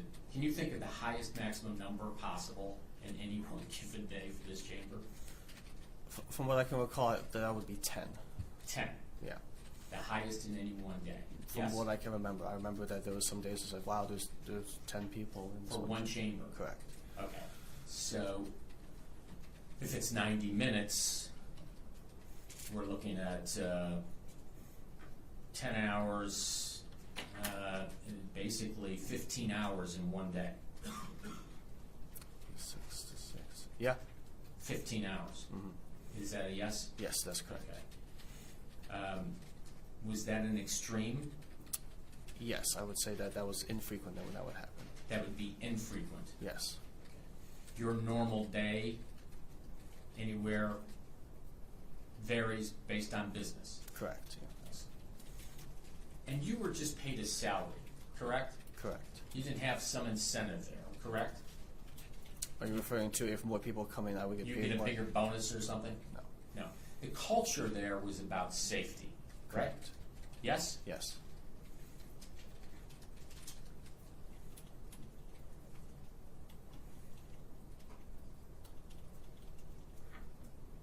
The maintenance that was brought up by Mr. Kessler, this maintenance, I just want to make sure I'm clear on this. That's what we just talked about. My client didn't have anything to do with regards to the maintenance of these chambers, correct? Correct.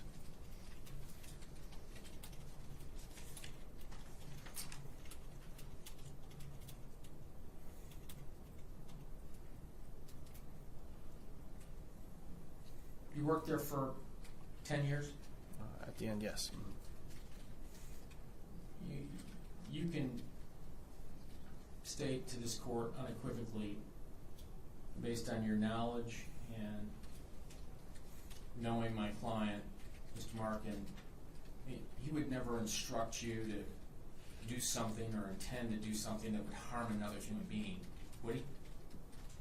He would never instruct you to do something and take a risk with putting somebody in a chamber that could blow up or be an accident. He wouldn't do that, correct? Correct.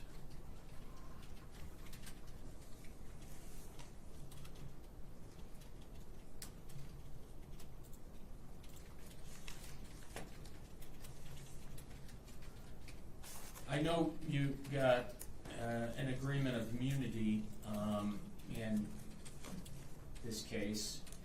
One of the things that was said to you was you were not there at the time this happened, correct? Correct. And that's why your understanding was because you were not there, they didn't think you did anything criminally wrong. That's what they explained to you. That is what they explained, yes, I believe. And so my client wasn't there, right? He was just the guy, groundskeeper, if you will, correct? Correct. And he never talked about with you safety straps or anything like that. He talked about fixing buildings or, as you put it to the government earlier, making sure that the toilets worked or the doors worked or things of that sort. Yes? Yes. Thank you. Thank you, Judge. Mayor. Yes.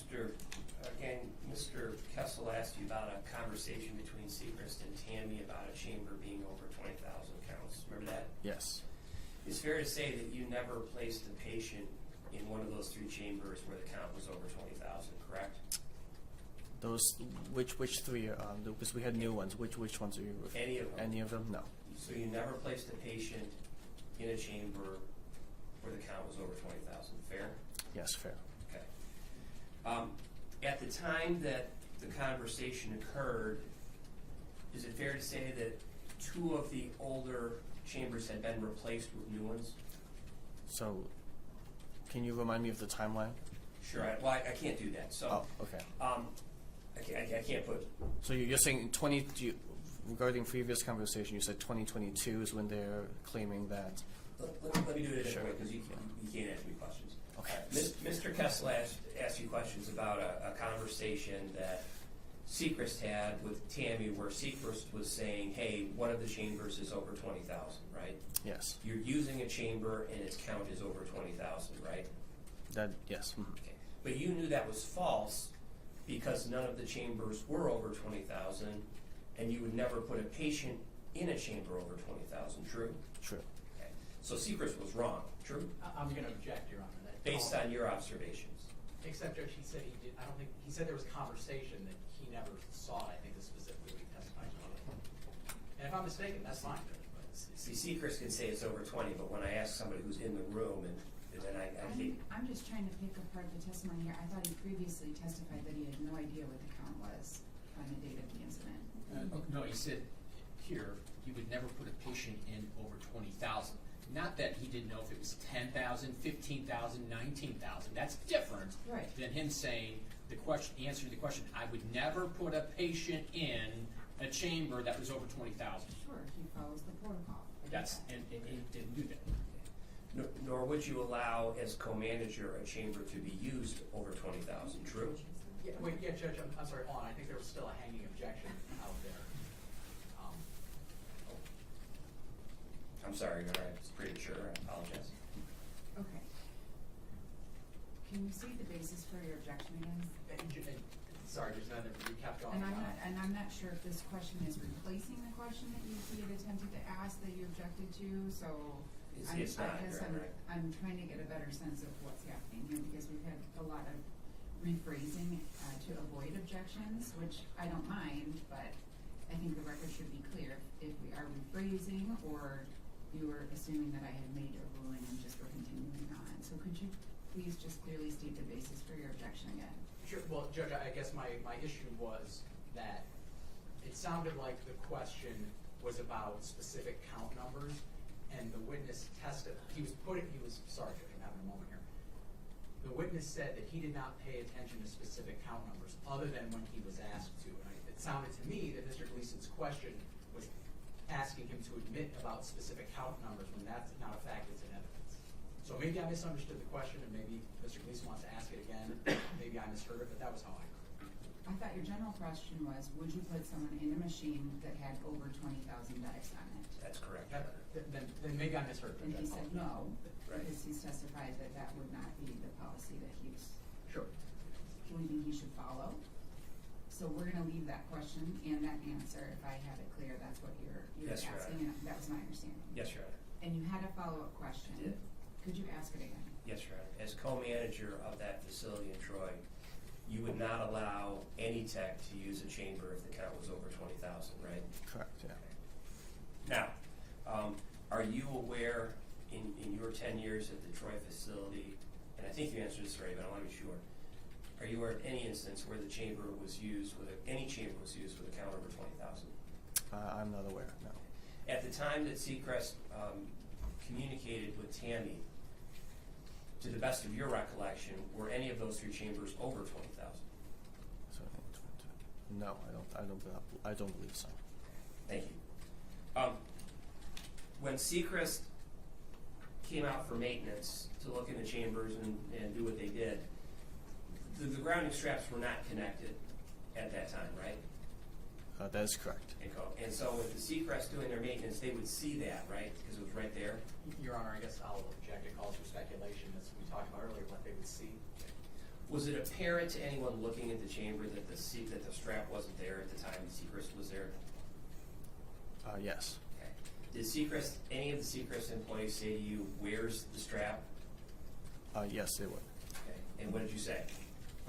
There was that location, a drawer, or before the new location. I'm not sure where they were kept, but yeah, we would point them out to them. Okay, so Seacrest was aware that you weren't using the straps, right? Yes. Thank you. No further questions.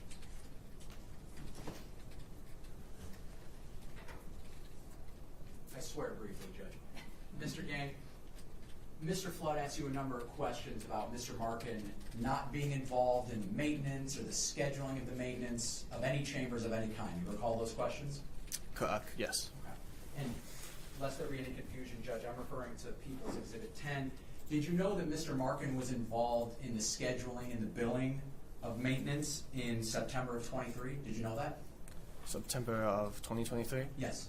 I was not aware of that. No. Right. Did you know he was involved in scheduling in August of 22? No, I was not aware of that.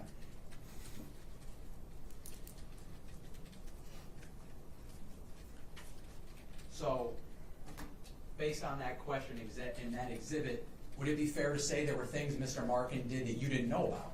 Yes. A Seacrest chamber, you asked or you were answered, they wouldn't do maintenance after 20,000, correct? Yes, that's their policy not to. And would that mean that Tammy would have to buy a new chamber? Yes. And so as long as a chamber stayed under 20,000, she wouldn't have to buy a new one, right?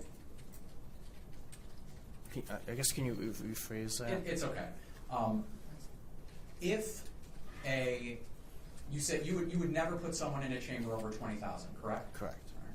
But you're aware that Seacrest reported a chamber was over 20,000 though, right? Correct.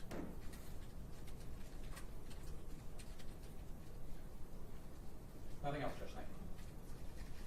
All right. Is that it for this witness then?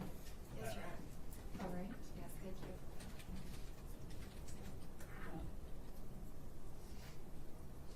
Were you aware that Mr. Marken, Did we want to ask if we were going to go back with another round of questions for him? oh, did that want to ask? That might be helpful.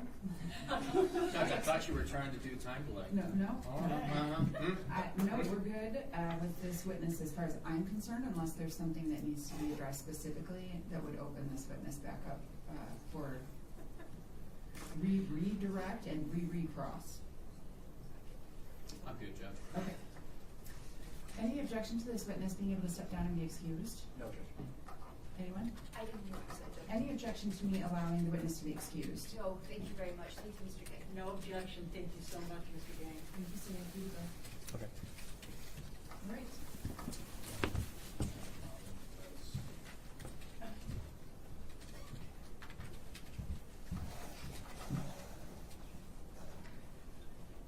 You ready to call your witness, Mr. Flood? No. I am ready, Okay. Judge, but can I have a moment to consult? Sure, we can take a short recess. Thank you. All right.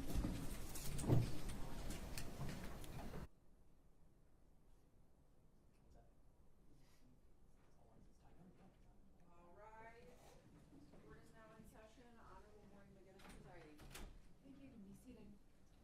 Back on the record. Mr. Flood. Thank you, Your Honor. I just spoke with my client.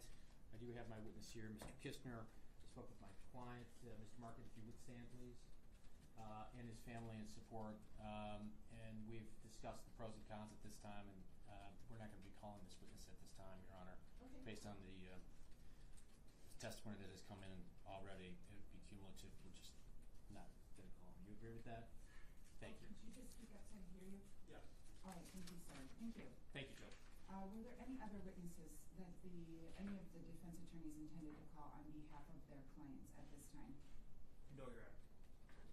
None on behalf of Aleta Moffitt. All right, so the defense is also resting. Yes, Your Honor. Very well.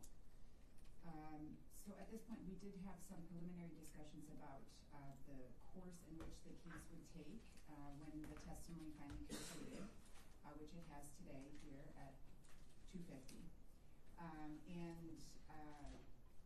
I think there was fair input from all parties, of course myself included, about the best course of action to proceed. Obviously, the court is inclined to allow both sides the opportunity to argue the people's burden for bindover. They'll make their position known to the court, assuming that they believe that they have met that, and then each defense attorney will have an opportunity to argue on behalf of their client in response, and an opportunity for rebuttal. I think at this point, the court has confirmed that I intend to hear oral argument from all of the attorneys, as opposed to allowing them to submit something in writing. But rather than beginning this process at almost 3 o'clock today, knowing that each attorney will have an opportunity to speak, it does seem appropriate, and it was requested, I think, by the attorneys, that we would return in a short period of time here for all of the arguments to take place. I am going to have you come back next Tuesday in the afternoon on the 20th. which was a date that we discussed in chambers, so nothing from the court's perspective has changed. Hopefully none of you have had changes in your schedule. We also preliminarily talked about the time frame. Are we still all of the mindset that the time frame that we discussed yesterday is appropriate? Do you mean the length of argument? Yes, the length of argument. I'm sorry, I should have given the length of time before you come back.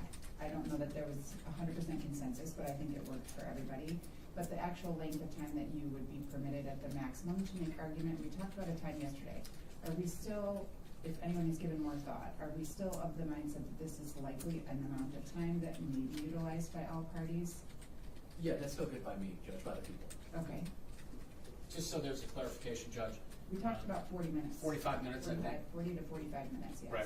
So, Mr. Kessel's going to give fell swoop defense gets the chance to, obviously rebut about approximately 45 minutes. Is there a time limit on the rebuttal from Kessel? I was thinking about that as well because I think I should be pretty definitive about it. I don't necessarily think that we should be looking at that full amount of time for rebuttal. So I'm asking that you're going to confine any argument for rebuttal to 20 minutes. Thank you, Judge. Unless there's a major objection, and we did not discuss that in chambers yesterday, so you can freely argue against it if you have an issue. But it sounds as though you've already put thought into what you plan to present and will utilize the time that you get to make your argument to begin with. So I don't anticipate that you'll stand up and indicate you want to leave any argument for rebuttal. It sounds like you'll use the time that you will have to begin and make your argument. So I would like you to try to confine any response that you have for rebuttal to 20 minutes. Yeah, that's no problem. And of course, as always, if something comes about that we're not anticipating, you can make an argument to me at that time that there may be some additional time that should be considered. So then I think I'll just keep what we discussed as far as the time that I'm anticipating each of you will have, so you can try to frame your arguments specifically for your client within that time frame. If anything does come to your attention in preparing for the arguments that you believe is going to be a legal issue that we've not addressed at any point, and there's case law that you intend to reference, I would like for you to please present it at least on that particular day so that I have a copy available for me so that I can see it. I don't need to do it in advance, but to just come prepared if there's something that we did not already discuss that I would be on notice of. Was there anything else that we needed to place on the record at a time? What time am I having you come back? So I'd like to have you come back at 1:15 on Tuesday. This would be the 20th. Aside from that, was there anything else that we discussed that we would need to make sure is clear on the record? Only that we owe you the written stipulation regarding the chain of custody for the test items. That's on my plate, so if there's a delay, it's my fault. Oh. That's the December, so I'll hold it for the next 48 hours. Oh. I don't know that I was aware that we didn't receive that yet. I think it got lost in all of the testimony, but we've got a rough framework, and I think we'll have it done Okay. shortly. I don't think it's an issue that's in dispute. I No. don't think it's germane to the ultimate But I decision. would like to have that, most definitely. Yes, sir. The other thing, I had a note to make sure, I did not have Defense Exhibit C through P, not H, published to the court. Are you willing to leave those with me today? Yes, Judge, I'm sorry. No. I'll get them for you. That's fine. Was there anything else that you could recall that was introduced today that I did not have a copy published? That was all I had to note. Judge, let me add, well, actually, sorry, before anyone answers, and then I have something to bring to close down. Anything else that you can recall that I should have received by way of publication today and I didn't? Your Honor, do you think we'll go past 5 on Tuesday? I know you were asking me that question. It really is so dependent on how everyone ultimately utilizes their time. I don't believe that I'm going to keep you after 5, even with the time frames that we've set out as the maximum. Okay, and you said 1:15? 1:15. Okay. Yes. And then I do have what I believe to be a comprehensive set of the exhibits.